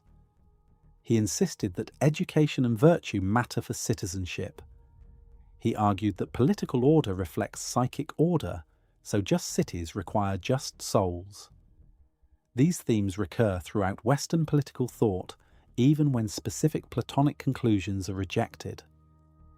Modern democratic thought rejects Plato's elitism while absorbing other aspects of his vision. The idea that citizens should be educated to think critically echoes the examined life. The insistence on constitutional constraints against tyranny reflects Platonic worries about mob rule and demagogues. The recognition that democracy requires virtue in citizens to function well acknowledges Platonic insights. Even liberal individualism defines itself partly through rejecting Platonic communitarianism. Plato's influence on literature and culture extends beyond philosophy. The theory of art as imitation generated aesthetic debates for centuries. Romantics rebelled against the Republic's censorship of poetry, while accepting Platonic emphasis on beauty's spiritual significance. The image of the cave became a perennial metaphor for ignorance and enlightenment. Platonic love entered common language as spiritual rather than physical attraction, though often misunderstanding Plato's actual views about love's ascent. Educational institutions owe a debt to Plato's academy. The idea of higher learning as communal inquiry pursuing knowledge for its own sake rather than immediate utility derives from Platonic and Aristotelian models. Liberal arts education emphasizing mathematics, philosophy, and dialectical reasoning reflects academic training. The university as institution dedicated to both teaching and research continues Plato's vision, though in forms he could not have imagined. The dialogue form itself influenced later philosophical and literary writing. Cicero wrote philosophical dialogues modelled on Plato. Berkeley and Hume used dialogues to present their ideas. Diderot's Le Neveu de Rameau updates Platonic dialogue for the Enlightenment. Contemporary analytic philosophers occasionally employ dialogue form to explore complex issues. The Socratic method remains a pedagogical technique in law schools and some humanities classes, fostering active learning through questioning rather than passive reception. Plato's ethics of virtue and the examined life continues to inspire. Virtue ethics, revived in the late 20th century, draws heavily on Plato and Aristotle, presenting an alternative to consequentialism and deontology. The emphasis on character, practical wisdom, and flourishing echoes ancient themes. Self-help literature often unconsciously recycles Platonic ideas about aligning life with wisdom. The Socratic injunction to know thyself remains culturally resonant, inspiring everything from psychoanalysis to mindfulness practices. The theory's theological influence persists in subtle ways. Christian Platonism shaped Western spirituality's emphasis on the soul's ascent, contemplation of divine beauty, and transcendence of material concerns. Mystical traditions in Judaism, Christianity, and Islam all absorbed Neoplatonic elements. The via negativa, describing God by what God is not, reflects Neoplatonic apophatic theology. Even as literal belief in forms declined, their theological appropriations endured. Contemporary philosophy engages Plato in various ways. Analytic philosophers debate Platonism about mathematics, logic, and universals. Political philosophers reconsider the Republic's arguments about justice. Ethicists develop virtue approaches inspired by Plato. Philosophers of mind explore dualism and consciousness. Epistemologists address knowledge's definition and justification. Metaphysicians argue about abstract entities, modality, and truth. Plato may not provide accepted answers, but his questions remain. The feminist critique of Plato raises important challenges. Despite allowing female guardians in the Republic, Plato's philosophy contains patriarchal assumptions. The soul-body dualism often coded masculinity as rational and femininity as embodied. The depreciation of physical beauty and generation devalued traditionally feminine domains. The privileging of abstract reason over emotional intelligence reflected masculine bias. Contemporary philosophers have both criticized these aspects and attempted to recover egalitarian or feminine elements in Plato's thought. Post-colonial scholars note Plato's position within Greek culture and its assumption of superiority over barbarians. The ideal city's military structure presupposes external enemies. The reliance on slavery as economic foundation goes unquestioned. The model of enlightened elite ruling ignorant masses can justify imperialism.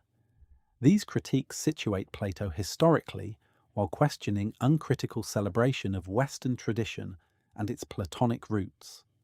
Yet Plato's cosmopolitanism also inspires.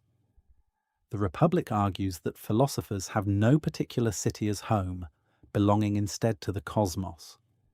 Stoics developed this into cosmopolitan ethics, the idea that truth transcends cultural boundaries, that justice is objectively real rather than locally conventional, grounds human rights discourse. Platonic universalism can support liberation as well as oppression, depending on how it is applied. Environmental philosophy finds resources in Plato's Timaeus, which presents the cosmos as living and divinely ordered. The vision of harmonious natural order requiring respectful human participation contrasts with exploitative attitudes.